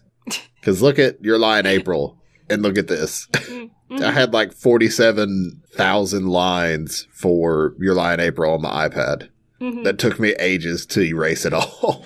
I don't think I have Your Lie in April in this notebook. I think it's in my other notebook. Let me check the contents. Because yes, I am the person who makes a contents in the beginning of their notebook and writes the page numbers in the corners so that I am able to quickly and efficiently figure out where my notes are. Bruh, I do the same thing. You do? Ah, fun. Also, was that before we started taking the podcast seriously? I think it was, actually. Because, yeah, it was when I still wrote it in my junk notebook, and now I'm nearly finished my only anime notes notebook. Look at us go. So professional, taking it seriously. Yeah, the first one that's in this book is Totoro. Oh, and Totoro was number... Totoro. I have 13 either seasons of anime or movies written in this notebook. Totoro was number 14. So 14 is when we started to take this seriously. Before then, we were just shitting around. No, I'm just kidding. We've taken it seriously from day one. Yeah, we just realized that this is maybe a little bit more than just 2 friends joking around. It's bigger than we thought. When we first started. Yeah, it's we've been doing okay for ourselves, and that's kind of nice. Just you guys kind are the best. We appreciate it. Really Arigato gozaimasu. What? I don't know. I wasn't listening. Oh, I was like, and we really appreciate it. We appreciate the support. Arigato gozaimasu. Yes, we do appreciate it. Yeah, okay, so, sprays her with the water. She goes home. She's got a brand new apartment. Her mom is like, hey, you good? Can you cook? And she's like, nah, I can't cook, but I'm good. And, she does suck at making omu rice. I will say that. Mm-hmm, yep. And she also needs to unpack. Holy shit. She's got, like, boxes all over her apartment because she's just moved in. And some idiot kids next door, although they're not kids, they're like 20. She's in an apartment building, and in the apartment building next to her, or skyscraper, I don't really know what it is, it's just a construction site. Like, nothing's been finished yet. Yeah, it's just an empty building. And they are in it and lighting fireworks because they're amazing. Hanabi. And one of these fireworks sparks up goes in the wrong direction, and lands on the, like, light wood cardboard protection that is on Hinako's apartment building that is there as, like, a barrier for, like, dust and stuff that gets on that building because of the fact that there's a construction site next to it. So they put up, like, the light barrier on the building, like, on the windows and stuff to make sure that, like, if something, like a rock or something, I don't know, flings over, there's, like, a layer of protection there. I thought it was just really cheap, shitty apartment balcony. Might have been. Like, wall. Like, that's what I thought it was. Might have been. I know they said something about it.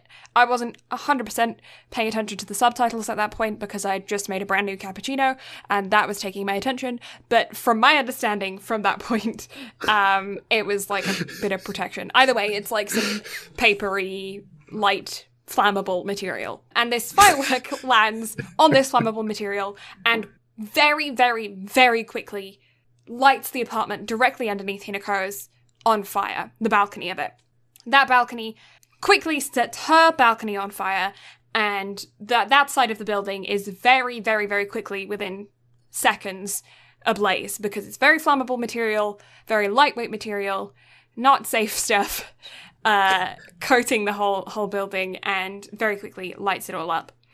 She grabs her surfboard and her phone and her wallet and runs out of her apartment building, goes to the lift, the elevator, but it is full and they have already pressed the buttons. They're already going down, like partially going down by the time she gets there. And so they can't like stop it. And she's the last one in the apartment building. And so they go down. She goes to the stairs, but the stairs are already ablaze. So she can't go down the emergency staircase. So she goes up and she's like, I gotta get to the roof. So she runs up the staircase. The firefighters have already been called. They're on the scene. And Wasabi is on the case. And so is Minato, who is the guy who said, she's my hero. And they're all on the scene. And she runs to the top. And Wasabi is climbing up from underneath. He is trying to get up that staircase because they know that she is unaccounted for. They did a check of all of the people that are living in the apartments. And they know that she's unaccounted for. And also the people that were in the lift reported, there was a girl up there, we couldn't stop the lift in time, you need to go get her. And so he's coming up from the bottom up the staircase, and she gets to the roof, and when she's at the roof, she goes, hey, help! Because she's on the roof, down at the firefighters on the ground. They now know that she's on the roof. Wasabi is coming up the staircase, and Minato gets in his little crane thing, and poof, he is suddenly at the top of the building. He's like, hey, bud, get in my crane. And so she does. And she's like, hey, man, can I take my surfboard? And he's like, yeah, you can. No biggie. And she takes her surfboard, gets in the crane, gets to the floor, and then his supervisor goes, what did I say about no belongings? Like, you idiot. And she's like, oh, sorry, I got you in trouble. And he's like, nah, it's cool. Surfboards are important. So then she goes, hey, thank you for saving my life.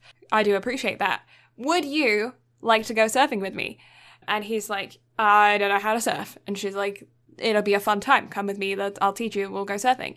And he's kind of like not super apprehensive about it. You can see that he wants to. And so she's like, you've already got the bug, dude. Like, come with me. Let's go surfing. It'll be a fun time. And so, shock horror, they go surfing. What? I know. Plot twist. Plot twist. Who would have thunk it? And so, they have freaking adorable montage. Adorable montage. Where they're in the car. And he's like, hey, do you want to listen to a song? And she's like, yeah, sure. Put on whatever your favorite song is. And so he puts on a song and she's like, I remember this from my childhood. And he's like, yeah, it was in a movie recently. So it's been like revamped and people are listening to it again.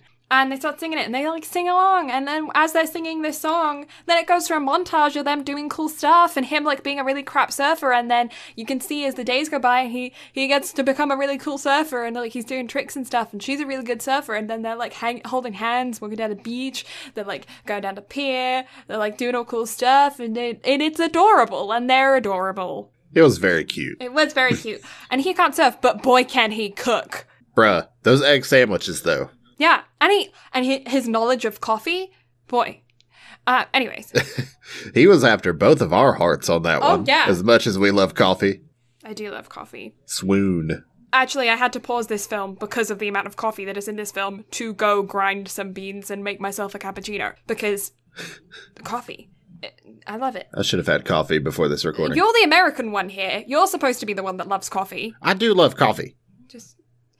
It's just not in your veins like it is for me. Mate! As somebody who sleeps 3.5 hours a night, my bloodstream is caffeine. Yeah, coffee relaxes me. I need it to stay awake, but like all hours of the day. Yeah, caffeine does not keep me awake. Caffeine, I just need it to keep going. Mellows me out. If I don't drink a coffee, then I'm hyper all day. And then I crash. I'm trying to wrap my brain around this. Continue. It's a stimulant, right? I don't know. I don't really know how it works, but like stimulants for like ADHD and stuff. Like you take a stimulant and it chills you out. What? And that's like Adderall. Adderall's a stimulant. If you have ADHD, you take Adderall. Chills you out. What? I don't know the science behind it. I may be very wrong, but that's kind of what I learned. I don't know. What? I've only ever had the effect of it being calming, so maybe I'm just wrong. I don't know. What? You don't know, mate. I don't know. I'm just trying to annoy the shit out of you. You may continue. But yeah, so Hinako and Minato are now like, they are in a committed, like young adult, expecting to be long-term relationship. And so he's like, hey, you should meet my younger sister. And so they go to meet the younger sister. And the younger sister is super standoffish. Like, she is blunt. Basically, she went through some stuff when she was, like, younger in her early teens childhood. She's just kind of starting to break out of her shell now. She left school. She, like, really secluded herself from everyone around her. And so she's really harsh and doesn't really understand how to be gentle to other people. But you can see that he clearly really loves his sister. She clearly really cares about him. She's just trying to figure out Hinako and whether or not she's good for him. And Hinako is so chill with everything that she's not even fazed. Christmas happens. That's how long they've been together. It's from summer. So probably, I don't know, like 6 months they've been together.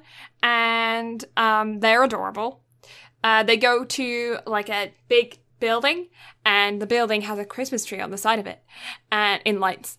And they go up to the top of the building, and there's like a little, like, you can write your name with your partner in a heart and stick it on the wall, and you can like lock your heart to the building. It's like a heart-shaped lock. You know, like, is it like San Francisco? There's a bridge that's just covered in locks of people in relationship that they put on there. I thought that was in France. Is it in France? I thought it was in America. Maybe there's one in France and then America stole it. Maybe. I don't know. But either way, that whole montage and this whole scene is adorable. There's a lot of adorable in this film. It's very adorable. And so this building also has these announcements that you can like pay to have made. Where it's like, we saw one where there was a proposal and he got the building announcer to announce, hey, will you marry me? And then there's another one of like a kid wishing her mom a happy birthday, happy Christmas. And then, yeah, it's just like they put it over the intercom to be like, hey, big announcement. She and him then go and sit on the beach, and he cooks and she breaks it, and they talk about their future. And he's like, is this okay? Is this what you wanted for Christmas? And she's like, yeah, this is what I wanted for Christmas. I just want to be with you. And they talk about their future, what their plans are. And she's saying, you kind of have everything figured out, you know? You have a career, you have goals, you know, because he wants to open a cafe one day and be able to serve like really fancy coffee and stuff. And so he took her to a cafe. He was like, this is the cafe kind of thing that I want to open one day. And he's a firefighter right now. So he's got his life kind of figured out. And she's more, you know, I'm in college. I don't really know where I want to go, what courses I want to take. Like, my life doesn't really have much direction right now. And so he says, oh, well, you know, do you want to live together? And she's like, I do, but I want to be able to ride my own wave first. I want to be able to stand on my own 2 feet, because right now she still can't really cook. She can't really, like, function as an adult yet in society. So she really wants to be able to get herself properly established, learn who she is as a person, and then move in with him later. So find herself a career path, that kind of thing, and then get together with him, move in with him later. And he's like, that's cool. You can be your free wave, and I will just be, what did he say, the harbor that you come back to. And it was very sweet. And he was like, yeah, I want to be together for like 20, 30 years. And she's like, cool, we're on the same page. It was a very cute thing of them being like, hey, yeah, this is our future, this is what we want. And she also says, and he says, aren't you like cold? And she's like, it's because they're on the beach, it's Christmas. And she's like, nah, I heard that the waves after Christmas are lucky, and if you surf on those first waves after Christmas, your wish will come true. They don't go surfing. She ends up going home. She has to work the shift. She works in a flower shop. She has to work the shift that next morning. And he sent her a text to be like, hey, I'm going surfing. I will come find you when I'm done and your shift is over. And her shift gets over and she doesn't hear from him. Flip to him. He is surfing. He has been practicing a new trick and he's looking pretty good on them waves. He's doing all right. And then when he's on the beach, he's just about to send a text message to her when he overhears some... I called them water skidooers because I don't know what are they on water? A water ski? Skis. Or a jet ski? Ski. It's a jet ski. I could only think of the word skidoo, and I couldn't think of what the water equivalent was. It's a jet ski. Is that the Canadian word for it? No, that's like the snow one. No, I thought a sea-doo was the Canadian one. No, it's a skidoo. My People brain skidoo down is just the caught... highways here. Did you know that? I did not. So it's like the road. There's you know, like how you have like the banks on the side of a highway when you're like in the middle of nowhere and there's like not like lampposts and stuff. So you just have like banks. Uh-huh. Well, those obviously fill with snow in the winter. Uh-huh. So people will get their like sled dogs and skidoos and other things and they will just like surf along the side of the banks because it's an edge down the highway. You see them all the time. What is Canada? Canada is a theme park. That's what it sounds like.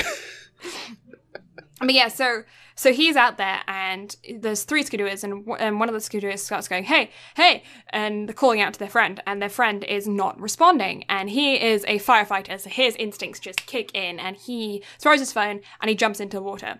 Then Hinako is like, oh my god, I can't believe that he didn't show up. He's surfing so late. What is he doing? He should have been here by now. Didn't he know my shift was over? And so she gets herself to the beach. And when she gets there, there are just ambulances everywhere. And she very quickly puts the pieces together and collapses on the beach. Cry count, number 1. I cried 4 times while watching this. Ooh. I did. First cry count. It happens here. I'm not gonna lie. Whenever I sent you the message about the egg sandwich was right before I watched that scene. Mm-hmm. And then whenever I put that the egg sandwiches were to die for, I was just like, oh my god. Poor choice of words. Poor choice of words. That's funny. That's stupid. So yeah, he's dead. Because they never really say it during this time, but he's dead. You quickly figure it out. Very quickly. And she is not doing okay. But his sister Yoko comes over to her apartment and like says, here's a box of his things for you. When she opens the box, it's like all of the things of their relationship. Like one of the things from their relationship is finless porpoises. Because other people are like, oh, is it a beluga? But both of them knew that it wasn't. It was a finless porpoise. They were like, oh, we're like cute together. And they had like phone cases that lined up to make a finless porpoise face. And they had like a big old blow up finless porpoise. Honestly, though, if this film isn't couples goals, I don't know what is. Yeah. Although I find it's very cute for them. If it would happen to me in real life, I would find it very cringe. Yeah, I agree completely. Like it works in the film, but I'd just be like, yeah, that's just give me the heebie-jeebies. Please don't. Yep. Being like, yeah, the matching phone cases thing, like it's cute in theory, but like in execution, nah, thank you. Nah, fam, I'm good, thanks though. I am fine. I mean, a lot of it is just really cute because it's just them like hanging out together. Some of it is like, okay, gross. But yeah, so she then opens the box and it's like all of their stuff from their relationship together. And also Yoko gives her his cell phone. She doesn't know the password, so she can't get in because she's really curious to find out why he went surfing alone that day. And she kind of blames herself because she said that those waves were lucky right after Christmas. And so she's like, and then his sister is like, hey, stop that. Don't do that. No. She's having a miserable time, as you would. So then, after a few days, Hinako moves away from the water's edge. She does not want to go near the sea anymore. She's done with it. She's been surfing since she was tiny, and she's like, nah, not happening anymore. I'm going away from the ocean. I'm not going to go near there. But she starts, when she's out getting coffee with Yoko and Wasabi, she hears the song playing on the radio that was like their song. And she sees him appear in the water glass in front of her, and she's like, Minato? Like, are you there? And everyone's like, you're crazy. And at this point, you don't know if she's hallucinating or not. You think that she may have just lost her bubbles. So, for over the next, like, little while, she just travels around with him in a water bottle, and whenever she sings the song, he appears, or she puts him in, like, the ginless fiant porpoise. The ginless. Get me some drinking. In the finless giant porpoise blow-up thing, she fills it with water and just, like, lugs it around. I don't understand how, like, they had a montage of her, like, walking around downtown and stuff with this giant porpoise on the train, filled with water. It's bigger than she is. It's white. It's like a mascot, you know, one of those? Mm-hmm. Filled to the brim with water. How does she lift it? Okay, so as they're going through, like, this whole little montage of her and all this nonsense, she's lugging around this giant porpoise that I guarantee you contains probably between 20 to 30 gallons of water. Yeah, like those swimming pools, the paddling pools that you can get from like Walmart and stuff with the fabric-y bottoms and then the edges, and you have to like spread them out and fill them with water. Like that much water. Mm-hmm. Yeah, and so I'm sitting here thinking about this because, again, with me doing what I do for a living, I know how much a 5-gallon bucket of paint and therefore water weighs. And it weighs about 50 pounds. Yeah. This thing contains anywhere between 20 to 30 gallons of water. And she's just lugging it around town like it's nothing. Like dancing with it, holding hands like a teddy bear, like you would like a cloud. Think of cotton candy. Like. And yet at work, she's struggling lifting like a potted plant. Yeah. I'm just watching this and I'm just like. What? A what? What? Yeah. And she's talking to it, and everyone's like, this girl is nuts, because she's talking to it. And so they do a whole nother montage, because, you know, what makes a good film? Multiple montages. So, yeah, and then one day when she's, like, walking around town, she bumps into a dude, and he knocks her over. And he helps her up, because he knocked her over. And then Minato gets really sad, because he was in the porpoise, and he was like, oh, nobody can see me, and I can't hold you. I can't, like, hold your hand, can't touch you, like, this sucks. So, he's kind of down on himself, and she's like, it's okay, like, you're the only one for me, like, I don't care if I can't, like, touch you anymore, like, I don't care, you are the only person that I will ever love, you're it, like, that's it. And, yeah, Wasabi and Yoko are, like, worried for her sanity, they're like, this chick is nuts. So, then, one day, when she's working at the flower shop, Wasabi comes over and he confesses his affection for her. He's like, I have been watching you since, like, you guys got together. I've always kind of had a little bit of a thing for you. Like, would you want to try and explore it a little bit?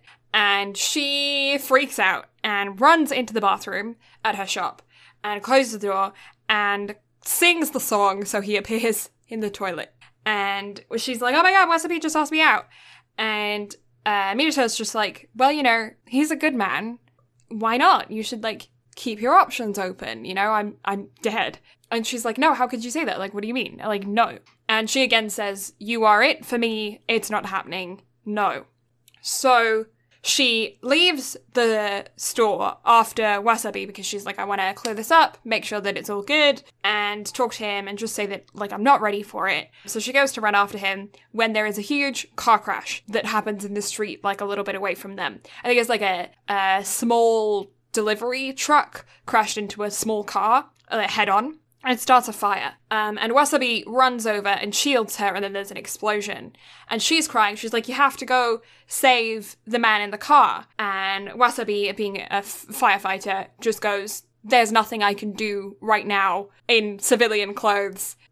After an explosion of that size, like, my priority right now is not rushing in there and putting my own life at risk and making more complications for the first responders that are going to come onto the scene. Very logical response. Good trained firefighter. Sad situation, but a good trained firefighter. So then she says, Minato would have gone and saved him. Minato would have gone in there. Minato would have done it. And he's like, Minato isn't here. Minato is dead. Like, there's nothing you can do about that. He's not here. And then so she starts singing, and then the river that is nearby, Minato appears there, and he assesses the situation, and he uses the river water to put out the fire of the truck and everything. He just, like, glops it with water just as the firefighters get on the scene. This is the first time where you're like, okay, maybe she isn't hallucinating. Maybe something bigger is at play here. Or maybe she is still hallucinating and imagined that that happened, and it just so happened that the firefighters' hose went on at the exact same time, because it did kind of happen very quickly together. You know? Mm-hmm. However, in doing so, he has kind of exhausted his spirit power or whatever. So when she gets home and she sings to him in the porpoise and he appears in the porpoise, he's like all slumped over and doesn't really interact with her. So she promises that she is never going to ask for help from him again, because she knows that if she asks for help for him again, he will disappear. So she goes and visits his family home for the first time after his death and pays respects to the little, like, shrine area in his house. And his sister, Yoko, shows her his room and the proof of all of the hard work that he had put in over his life. She shows her his motivation. Basically, when he was really young, he was saved from drowning in the ocean by a younger girl that was smaller than him. And Yoko then shows her a picture of the event, and she recognizes the finless porpoise on his swimsuit bottoms. And so she runs home to confirm it with her mom. Her mom's like, oh yeah, you did do something like that when you were really young. Let me go get the paper clipping for it. And so she goes and gets the paper clipping, and it's, yeah, she saved him. And it has the date on it. So she tries that incident date on his phone, and it unlocks his phone. He was in the process of sending her a text message that day, showing off about his new trick, and basically telling her that he wants to be together forever. This, like, breaks her, and this was cry count number 3 for me. What was 2? 2 was when Yoko brought the box of things over. I don't recall that being, or you mentioning that being 2. No, I didn't. My brain is also dead. I didn't mention it, because, yeah, it was literally right after cry count 1. First cry count was finding out that he's dead. Second one was her, like, lying on the floor in his belongings. Sad. Big sad. Mm-hmm. That was number 3. So did we share number 4? Number 4 is the same incident as yours. Okay. That's what I was like, did we share one? Or we did. Yeah. Okay. Number 4 is common. It's in common interest. It's the common denominator. Mm-hmm. Anyway, math jokes. Oh, did I tell you? Did I tell you the thing that my mom said? So you know the meme, the mitochondria is the powerhouse of the cell? Yes. Yeah. So my mom was trying to reference that the other day at the dinner table, because my brother and I joke about it fairly frequently. Mm-hmm. And she goes, you know, the one about the the molecule at the center of the universe. I remember you talking about this on stream last night. I was dying. I was laying in bed watching you stream, and I lost it. We lost it as well. My brother and I could not stop laughing. We're just like, good try, Mom. Like, that's... I want it on a t-shirt now. The molecule at the center of the universe. Because I feel like it's close enough that people would get it. You know, if I had that on a t-shirt, people would be like, huh? You know what I mean? Like, I feel like people would kind of clue in. Oh, that would be amazing. I would buy one of those shirts. Wouldn't it be hilarious? Oh, it's so funny. Sometimes my mom cracks me up. But yeah, that was very funny. Oh, your mum is best mum. My mum is best mum. Yeah, so whilst working at the coffee shop, his sister Yoko overhears the same idiots from before who, like, lit the fireworks off in the construction building, planning to set off more fireworks in an abandoned building again for, like, the anniversary of the event, or, like, they do the same thing every year. I don't know if this is the first anniversary or second anniversary, though, because if it's the first anniversary, then that meant that her moving to the town, them being together for that whole montage, him passing away, and all of her grief has all happened in less than a year. Nearly a year. And from my impression of the initial montage, it kind of seemed like they were together for like a couple of her college years. But now that I look back on it, I don't think so because it was all during summer. So I think that this has all happened in a year. I think so, because I think it takes place with 2 Christmases. Yeah. Having gone by. So I think the whole film spans like a year and a half. Yeah, like 18 months. Yeah. But it's getting near Christmas now. It's near winter. She's gone through a whole summer without him. Yeah. So yeah. It's been about 18 months. She's gone through, because he passed away just after Christmas. She has been grief-stricken for the entire year. It is now winter time again.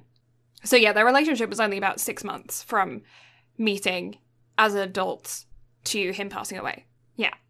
So his sister overhears this conversation of these idiots, and they're like, hey, we're going to set off some more fireworks. We're going to do it again in the anniversary. And we have found a new fancy abandoned building that had one of those giant Christmas trees inside of it. But this tree was different. This tree was living, and it was the biggest Christmas tree in there. So it was like in the building all year round. The building was kind of built around this tree. But the building was abandoned and the tree died. So they're like, hey, we're going to use this abandoned building to set off our fireworks in. Because, Christmas trees, fir trees aren't, the most flammable of trees ever, and people don't have serious problems with having them in their house over Christmas time every year, and the fire brigade isn't called more during Christmas because of the fact that those fir trees light up like that. And for those of us that are familiar with starting fires, and those of us who aren't familiar with starting fires or don't have the ability to start a fire, Walker, I'm talking to you. He can't? Cannot. How do you... It just... So, funny story time. Mm-hmm. And I'm throwing major shade I'm at here Walker for this here. shade, because how do you not start a fire? He and some of his buddies went camping a couple years ago. Yeah. And as we all know, if you're going to go camping, you have to start a fire. Yeah. And you have to make s'mores. Yeah. Well, it is mandatory. They went and they took firewood, but they couldn't manage to start a fire. Did they not take any kind of fire starter? Did they just try and start a log? I'm fairly certain they took lighter fluid. How do you not start a fire? Fire with lighter fluid? I was thinking they took one of those little compact little wood shaving bars. They couldn't. But even then, if you're camping, you're surrounded by trees. Trees grow moss. There is old man's beard around in North America everywhere. Also, silver birch bark lights up like that. Yeah. You just peel a bit off. Like that. They could not. Natural fire starters. Super good. Not only that, but of course, break a few twigs off. It's kindling. It's not that hard. But yeah, they could not they could not get a fire started. I'm genuinely impressed that they could not get a fire started. And the bad part is out in the barn, every year during winter, we have a wood-burning stove that keeps the barn above 45 degrees because we don't want the boat and everything to get cold because that's how shit starts breaking. Mm-hmm. So we have to go out there and we have to get a fire started if it goes out. What's 45 degrees in English? Slightly above 0. I'd say probably 4 or 5. Okay, so probably very similar to what the temperature is right now. Is it 4 or 5 degrees right now? Maybe about 7 or 8. Are you serious? It's August. It snows in September. What the fuck, mate? The trees will be turning in a week. Okay, let me check something really quick. Because it's also I need to know. We're recording this at night. I'm going to double check this. It's 12. 12 degrees. So a little bit warmer than I thought, but not super warm. Okay, let me just get you a temperature for what it was today versus what it is right now. So earlier today, it was, I have to round down, it was 34 degrees for you today. Okay. And right now, it's sitting at 23. Yeah, you don't get as big a fluctuation in temperature as we get out here. That's what I'm just sitting here thinking. I'm like, how the fuck is it already that low? And it's not even that late in the evening for you. Yeah, it gets... It's not even 10 o'clock for you yet. No, I think it's just because we get wind off the mountains and then we're in the prairies. I don't get it. It's very, very, very, very, very normal in the winter for it to go from like minus 25 overnight to like 3 degrees during the day. Mate. Yeah. That's like a 50 to 60 degree in Fahrenheit difference. Mm-hmm. Yeah, all the time.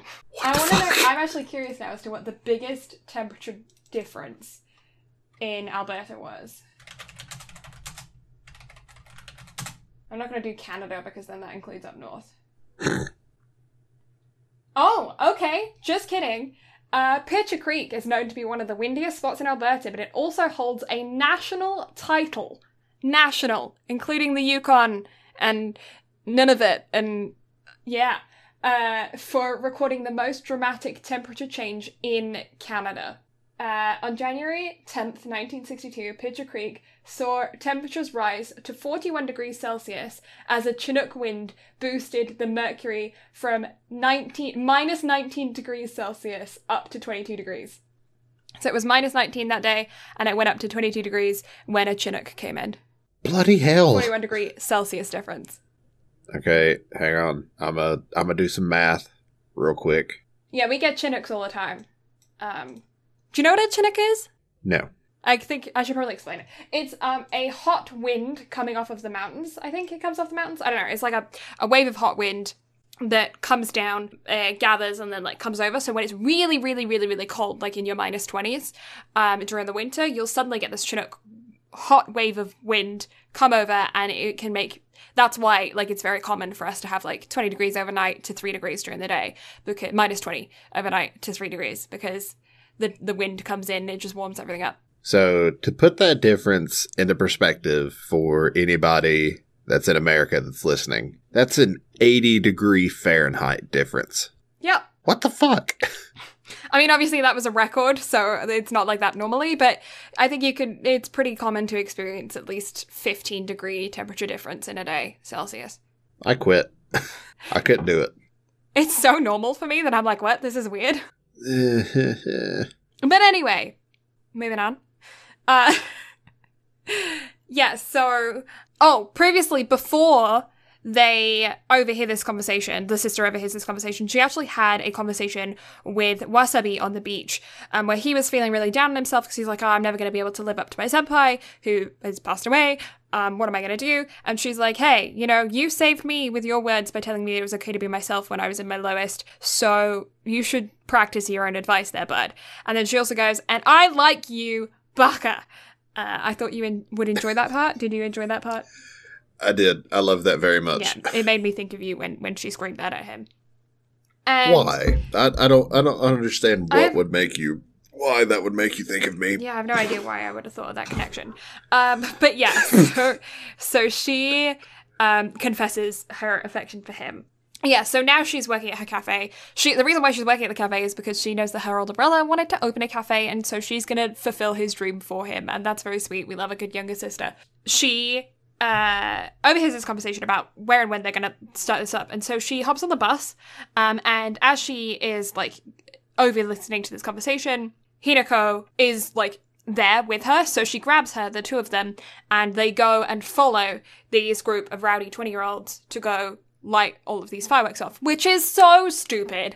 Don't do this, okay? If you hear about somebody that is going to commit an illegal activity, they're going to do something really stupid, really dangerous, you overhear this conversation, do not follow them.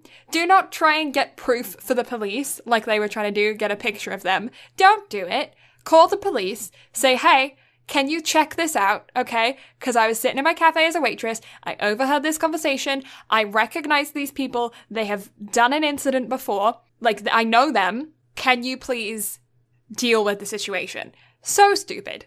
Don't do it. Baka. Really, really baka.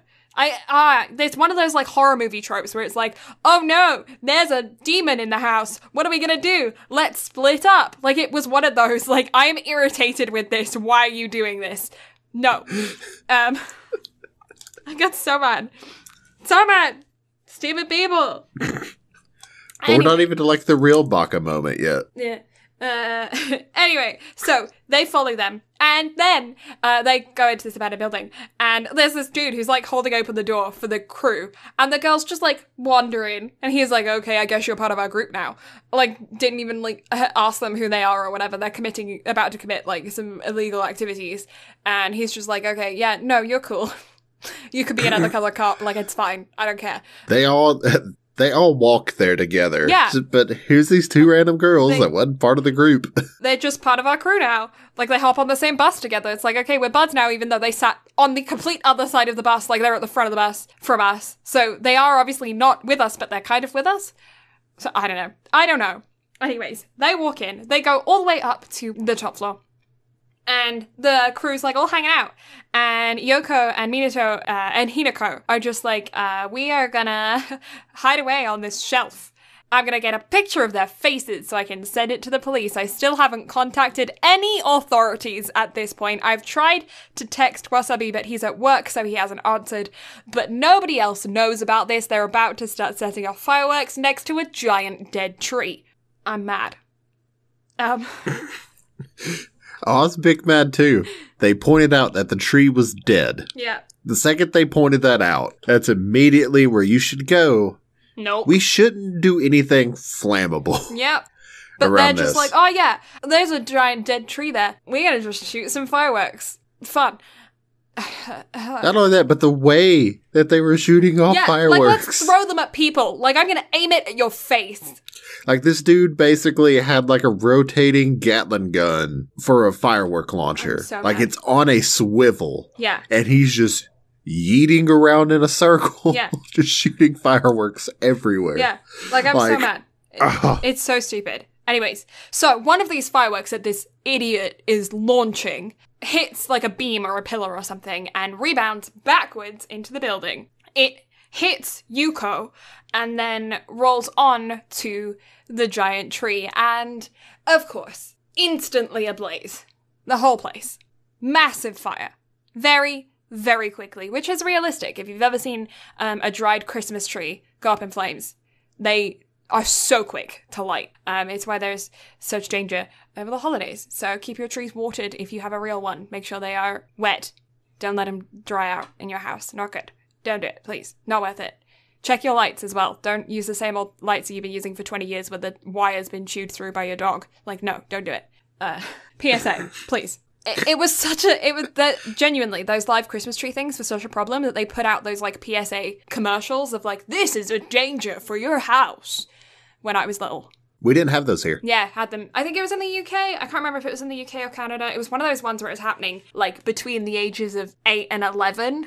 And I'm like, I don't remember which country that existed in. So. Do you not remember the accent the infomercials were in? No, I just remember them being infomercials about dangerous trees. Trees are dangerous. Trees are dangerous. Never go outside, you'll die.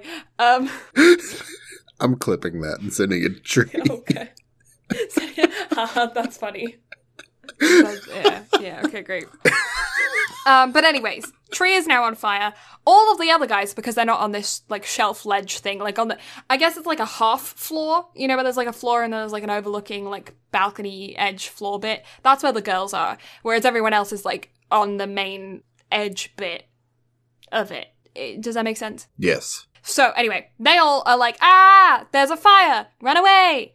And the girls are like, we should run away too, but Yoko's like, ow, that thing hit me, that firework hit me that's now set the whole building on fire.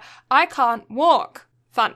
Hinako grabs her and is like, hey, I'm gonna just yeet us off of this ledge onto the same platform that those guys were on, and we're gonna get out of here. So she does that, they yeet. They cannot get out because of the flames in the time that it took them to get down have now quickly flamed. Charmander got real happy. I love it. Yeah. And so then, firefighters, they're on the scene, but they're having issues. Want to know why? Because the building was abandoned. So, because of local construction in the area, the local, like, water port, the hydrant thing, but the one that's, like, in the ground as opposed to being an above ground fire hydrant, the closest one is, like, I don't know, 30 meters away. I can't remember what they said, but it's like a ways away from the one that should have been there because it's all been cut off to that area because of construction and because this building was abandoned. And so they are having troubles getting water going into the building. So they've already sent some firefighters in there with their hoses to get themselves established up in the lower building. They know from the reports of the other group, that the two girls are up there. Wasabi has finally answered his text because he is also a firefighter. He's finally looked at his text. He's seen that Yuko and Hinako are up in the building, or he suspects that they are at least because of the fact that they said that they were going to follow them. They followed them, and now two girls are left in the building, so he puts two and two together and says, they're up there. So they go to like try and get the flames under control. And firefighters are all over the building, but they're having trouble getting the water going, and eventually when they do get the water going, it is just not enough to get these flames managed. Hideko is like hugging Yuko, like leaning on this pillar, and she's like, it's okay, the firefighters are gonna come, they'll be here, we'll be fine. But as time progresses, she's like, okay, I gotta do something here. And Yoko calls out for her brother in the stress of everything. And so Hideko says, okay, that's it, I'm gonna sing. And so she does, she sings a song, and Minato comes through the water and creates a giant water bubble that just surrounds the building and like elevates up like a donut on a stick.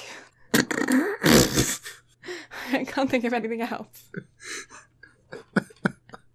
What is it? It's like a rubber ring. It's like a water ring that surrounds a building and starts at the bottom and like goes up over the building, but like lifts from the bottom. And it's visible to all everyone the people. Can see it. It's the first time where everyone can see what's happening. And Minato is just like, hey, while I'm here, I'm gonna say some words to some peeps. Well, he doesn't actually say anything. He's mute at this point because he's used up all of his energy. So he goes and... No, he does say stuff. He says stuff, but he doesn't move his mouth. That's why I think that he didn't say anything. Because he doesn't move his mouth. He's just doing the... What's the surfer dude sign? The saw dude. Like, what is that? Cowabunga, bro. You know the thing where you stick out your thumb and your pinky finger and you shake it? I don't that know thing. what it's called. They said the name of it in the film. Don't remember. But he does that. I don't recall them saying it, but yeah. He does whatever that thing is. And he's like, hey, dude, it's cool. Because apparently, like, he is now 10 out of 10 surfer dude ever since she taught him how to surf. And so... he goes and he says to his co-high, he's like, hey, you made a good fireman. Like, because he was struggling all throughout the film and then actually ended up being pretty decent towards the end. Like, he worked his butt off. He's like, hey, you ended up being a pretty good fireman. I'm proud of you, dude. Got some bromance right there. It's good appreciation of your fellow man. And then he keeps going on up and he takes the water with him and he gets to he pops all the firefighters that he got in the water, like, out of the side of the building and, like, gets them to safety. And then he keeps going up and he ends up with his sister and Hideko, and he says to his sister, you're all right, kid. You're a good sister. And then he says to Hideko, thank you very much for calling me. I appreciate it. I'm glad that I could let you ride your own wave. Like, I could be there to help you so that you could ride your wave. And then they find like a board, kind of, it's a surfboard equivalent. It's not a surfboard, but it's basically a surfboard because they don't have a surfboard in the building, board. But they need a surfboard for the plot, so they find a surfboard equivalent. What was it? A stretcher? It's a stretcher board. Okay, yeah. So they find a stretcher board. It is now a surfboard. And they climb up on top of it. And they get up to the top of the building and they get up to the roof. And then he's like, hey, once the water gets to the top, it's going to turn into a giant wave. So surf it down this 200-story building. And so she's like, cool, fam, I'm just going to vertically surf. And that is what happens. And during the whole time that she is surfing, I won't call it a montage, but it's nearly a montage. They're like holding hands and reminiscing about stuff. But they're not holding hands because he's made of water. And by the time they get to the bottom, she's like gotten over his death a little bit, I guess. And then she hands Yoko to Wasabi, and it turns out that they got together. Cute. He got over her real quick. And that's like the end of that scene. A couple of days later, it's Christmas. The three of them are hanging out together. They're trying to make sure that she's all good. And they walk upon the same building that she went to with Minato at the beginning, the last Christmas. Last Christmas. And they're there. And she tells them, hey, there's some cute couple stuff you can do at the top. You should go do that. Don't worry, I'll be fine on my own. And they're like, are you sure you'll be good on your own? She's like, yeah, I'm good. Like, you go off and do your couple stuff. Like, I don't want to ruin your Christmas. Go. She dismisses them. And then on the announcements where last year there was a proposal and a kid saying Happy Christmas to a mum and stuff, he had pre-bought a message to say to her, I hope we can spend Christmas together forever and ever. And that's cry count number 4.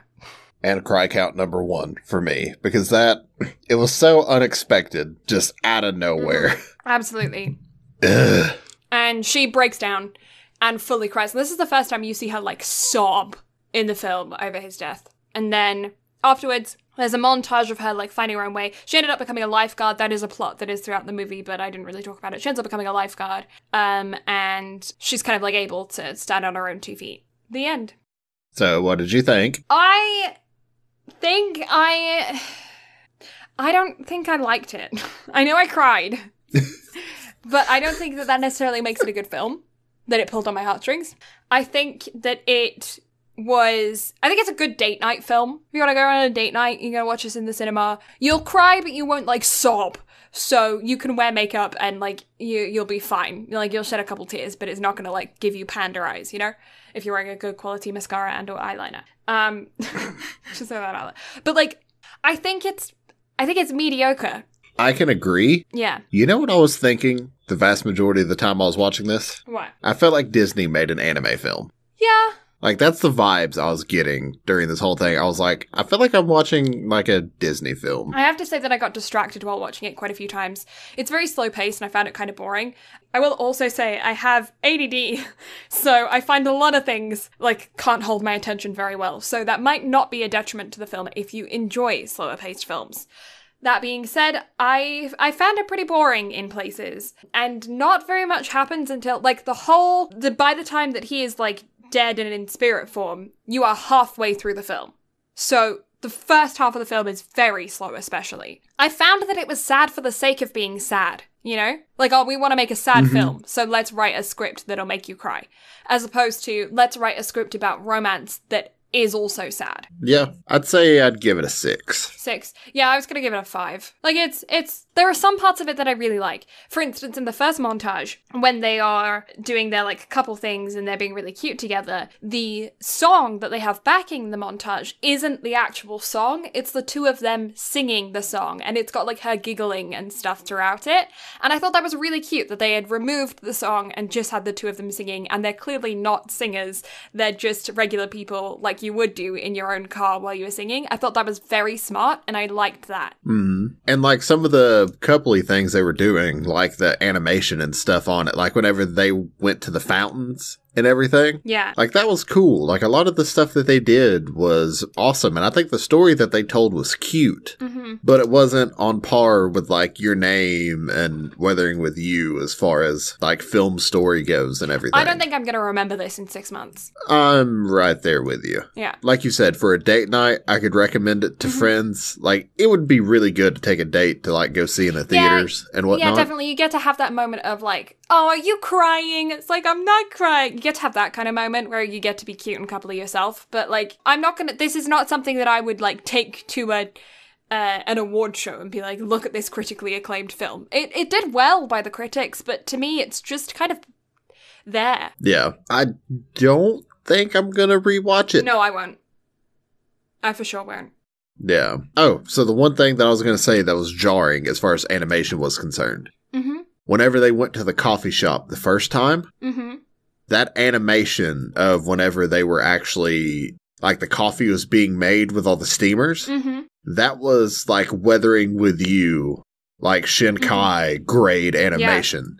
But it was literally just for 2 seconds. Yeah, I agree. Actually, I agree. I noticed that. I didn't notice it in the same way that you did, as, like, the animation's amazing, but, like, that point sticks out in my head, and I remember thinking, oh, wow, that looks really cool. And I remember, like, relating it to my coffee machine upstairs. So, yeah, I definitely think that was a very impactful moment for me. I didn't equate it to the animation, but now that you say so, absolutely. Yeah, like, it stuck with me. I saw that, and I was like, what? Yeah. Like, that didn't belong there. That belonged in Weathering with You and Your Name. Like, it was, a 10 out of 10 animation. And not to say that, like, this film didn't have good animation, because it was really good, and it was really different from a lot of the other stuff that we watch. Because I'm just a sucker for good animation.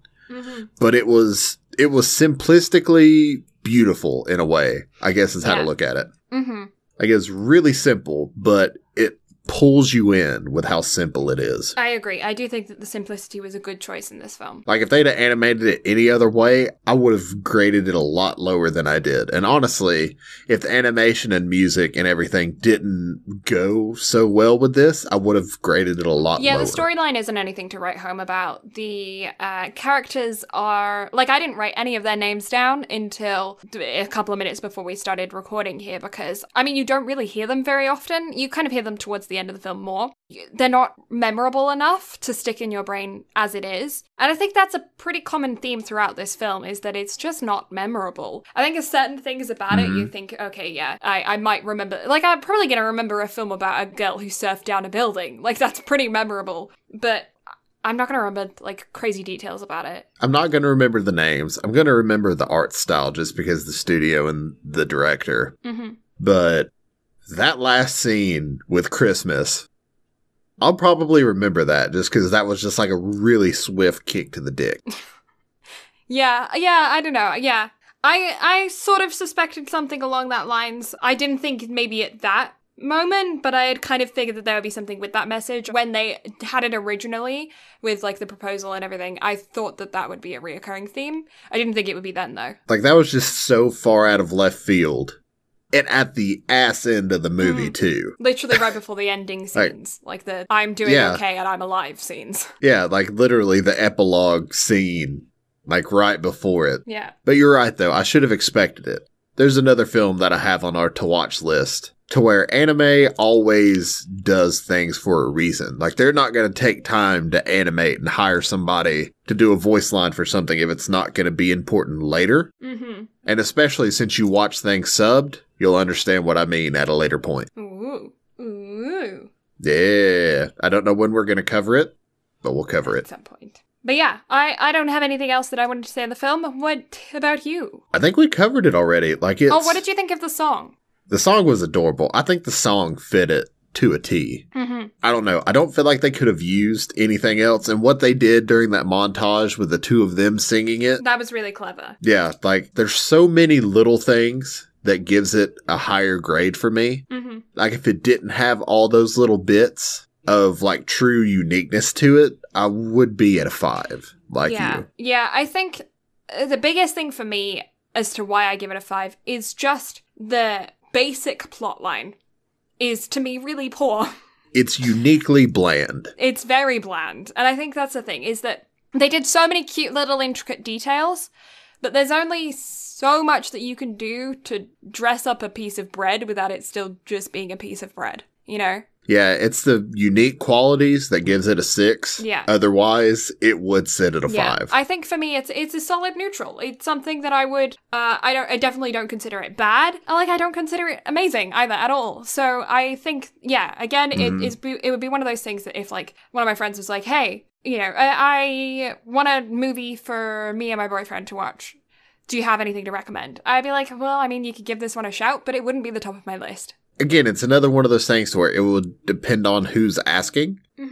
But yeah, if somebody came to me like, hey, I need like a good little romance type film to watch on a date, I'd be like, I got you, fam. Yeah, I don't know if I would even remember it. It had to be a very specific like reason for me to recommend it though. Yeah, I don't know. I genuinely don't know if I would recall this film if somebody asked me like in a month from now.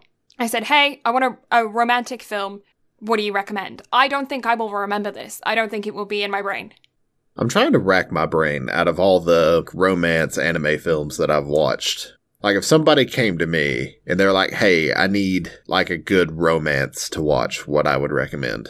I don't think there's any real, like, just true romance anime films out there that doesn't deal with tragedy in some shape, form, or fashion. Because literally the first thing that comes to mind is I Want to Eat Your Pancreas, but then I'm like, no, but yes. But that's the film that would legitimately pop into my mind first. That was just like, hey, I need a good romance film to watch. Like, boom, there you go. Probably second place would probably be Your Name. Mm-hmm. Yeah, this one would be down the list. Yeah. I mean, it's worth a watch. If you're sitting there and you're like, I want to watch something, I don't want to start a new series, definitely give it a go. I'm not saying don't watch it. I'm just saying that if you do watch it, I don't think you're going to leave satisfied. I'm not satisfied. I feel like this is your payback for Dive.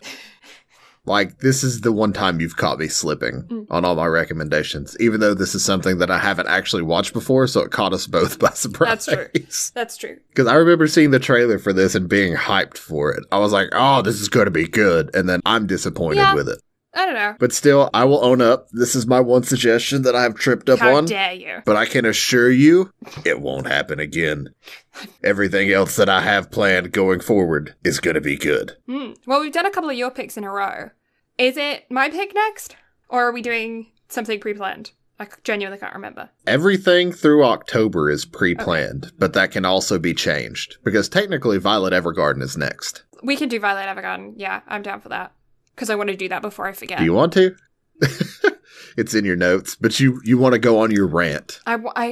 You want to get that out of your system, don't you? I need to get it out of my system. I'm so mad about it because honestly, Violet Evergarden would have been like one of my top animes of all time, if not for them bloody age ranges. And I've been thinking about it since you went off on the tangent on My Little Monster. Mm-hmm. I've been thinking about it. I'll give you one of them. But the other one, like the one between Violet and the Major, I don't think it's that kind of love story. No, I agree. Well, kind of. Like, I think it's like a father-daughter type it's questionable. Thing. I think in certain people's minds it's certain ways, and in other people's minds it's other ways. But one of them is just sketch. Yeah, one of them is wrong. Like, that's Big Baka. But that's for next week. Yeah. And then we can figure out whatever we're going to do next from there. Because honestly, if we do Music Month for September or not, I could care less. We'll see. But Spooky Month for October, that has to be done. Oh. Romance, it does feature tragedy, though. Wait, what tune, huh? The music one that we covered a little while ago. The BL. Oh, yeah, Given? Does have tragedy. Is a series, not a film. Fuka. Well, the manga, not the show. Which, again, should we actually cover that? That's why I recommended reading a little bit of the manga. Because manga, far better than the show. But the show was good. Anyways. But definitely a love story that features tragedy. Tragedy. Shakespeare. Romeo and Juliet. Romeo, Romeo, wherefore art thou, Romeo? Juliet is the sun and something is in the east. But doesn't the sun come from the east? Certain as the sun, rising in the east, tale as old as time, song as old as rhyme, Beauty and the Beast. Beautiful. That's how I remember which direction the sun starts in. I know it's like east and west, but I always get confused as to which direction happens which. So... here's a question. What? Can you hear that? Yes. Did the bean come to your door? No, that's outside. Is it? Yeah. Is it hailing? I have no clue. It's too dark to see anything. We best wrap this up. I feel like I had something profound to say, and then it just left me. The sun rising? I don't know. In directions? Oh, directions. So, do you ever feel like your entire world just gets crashed at one point? What? Okay, so, for some reason, it's in my brain that the entire time that I was growing up, that a compass was north was up, south was down, east was to the left, and west was to the right. But east and west are flip-flopped. And then at some point or another, it got reversed. But in my brain, it's still fucked. And I don't get it. I don't know, mate. I don't know. I feel like I just had that glass-shattering realization one day. And I was just like, what the fuck is my life? Yeah, no, I don't know. That one is not one that I experienced. But you should check online. Maybe see if it's a Mandela effect or something. I don't know. Maybe. Who's to say? However, next week, Violet Evergarden. Listen to us rant. Yep. Because it's going to happen. Blue. Twitch. Monday through Saturday. Except for Wednesday. Twitch.tv/Blue Lavender. She streams all sorts of things. I do. And then also Twitter and Instagram at Blue Lavender STM. And also adorable Instagram account for the Bean at the Best Tilly Bean. And Brad That's him, the voice that you've heard. He does not stream anymore, except he always says, I'm gonna stream, and then he doesn't. So you won't find him there. But you could drop him a follow if you want. It's at Brad Carter Gaming on Twitch, and also the same on Instagram. He does not have a Twitter. However, he does run an adorable Instagram for the Adorable Prick, which is a cactus Instagram. I greatly enjoy it. He also is the person who runs our Instagram and pretty much our Twitter now because I'm rubbish. And and he makes memes and sometimes finds memes on the internet, and he shares them on the Instagram. So if you like some homemade memes and some of the web memes, then you can drop us a follow on Twitter and Instagram at BnB Anime. If you like our stuff and you want to know more about us, maybe an About Us section, figure out who our friends are, or figure out some projects that we're working on in secret and or have already released, you can head on over to our website for that. In our website, we also have an archive of all of the previous episodes that we have recorded for this podcast, including our very awkward introduction that if you listen to, I will get embarrassed by. And you can find that on our website at bnbanime.com. We also happen to have ourselves a YouTube channel, don't we, Brad? We do. You can find us on YouTube for both our voice acting stuff and our podcast stuff. One being at BnB Anime, and the other one, BnB Is It Projects? It is Projects, and they are both connected, so if you find one, you can find the other. And you can also find all of them on our website, so links to everything. Yeah! Outside of that, thank you all so much for listening. Blue and I greatly appreciate it, and we'll catch y'all next week. Bye! Bye-bye!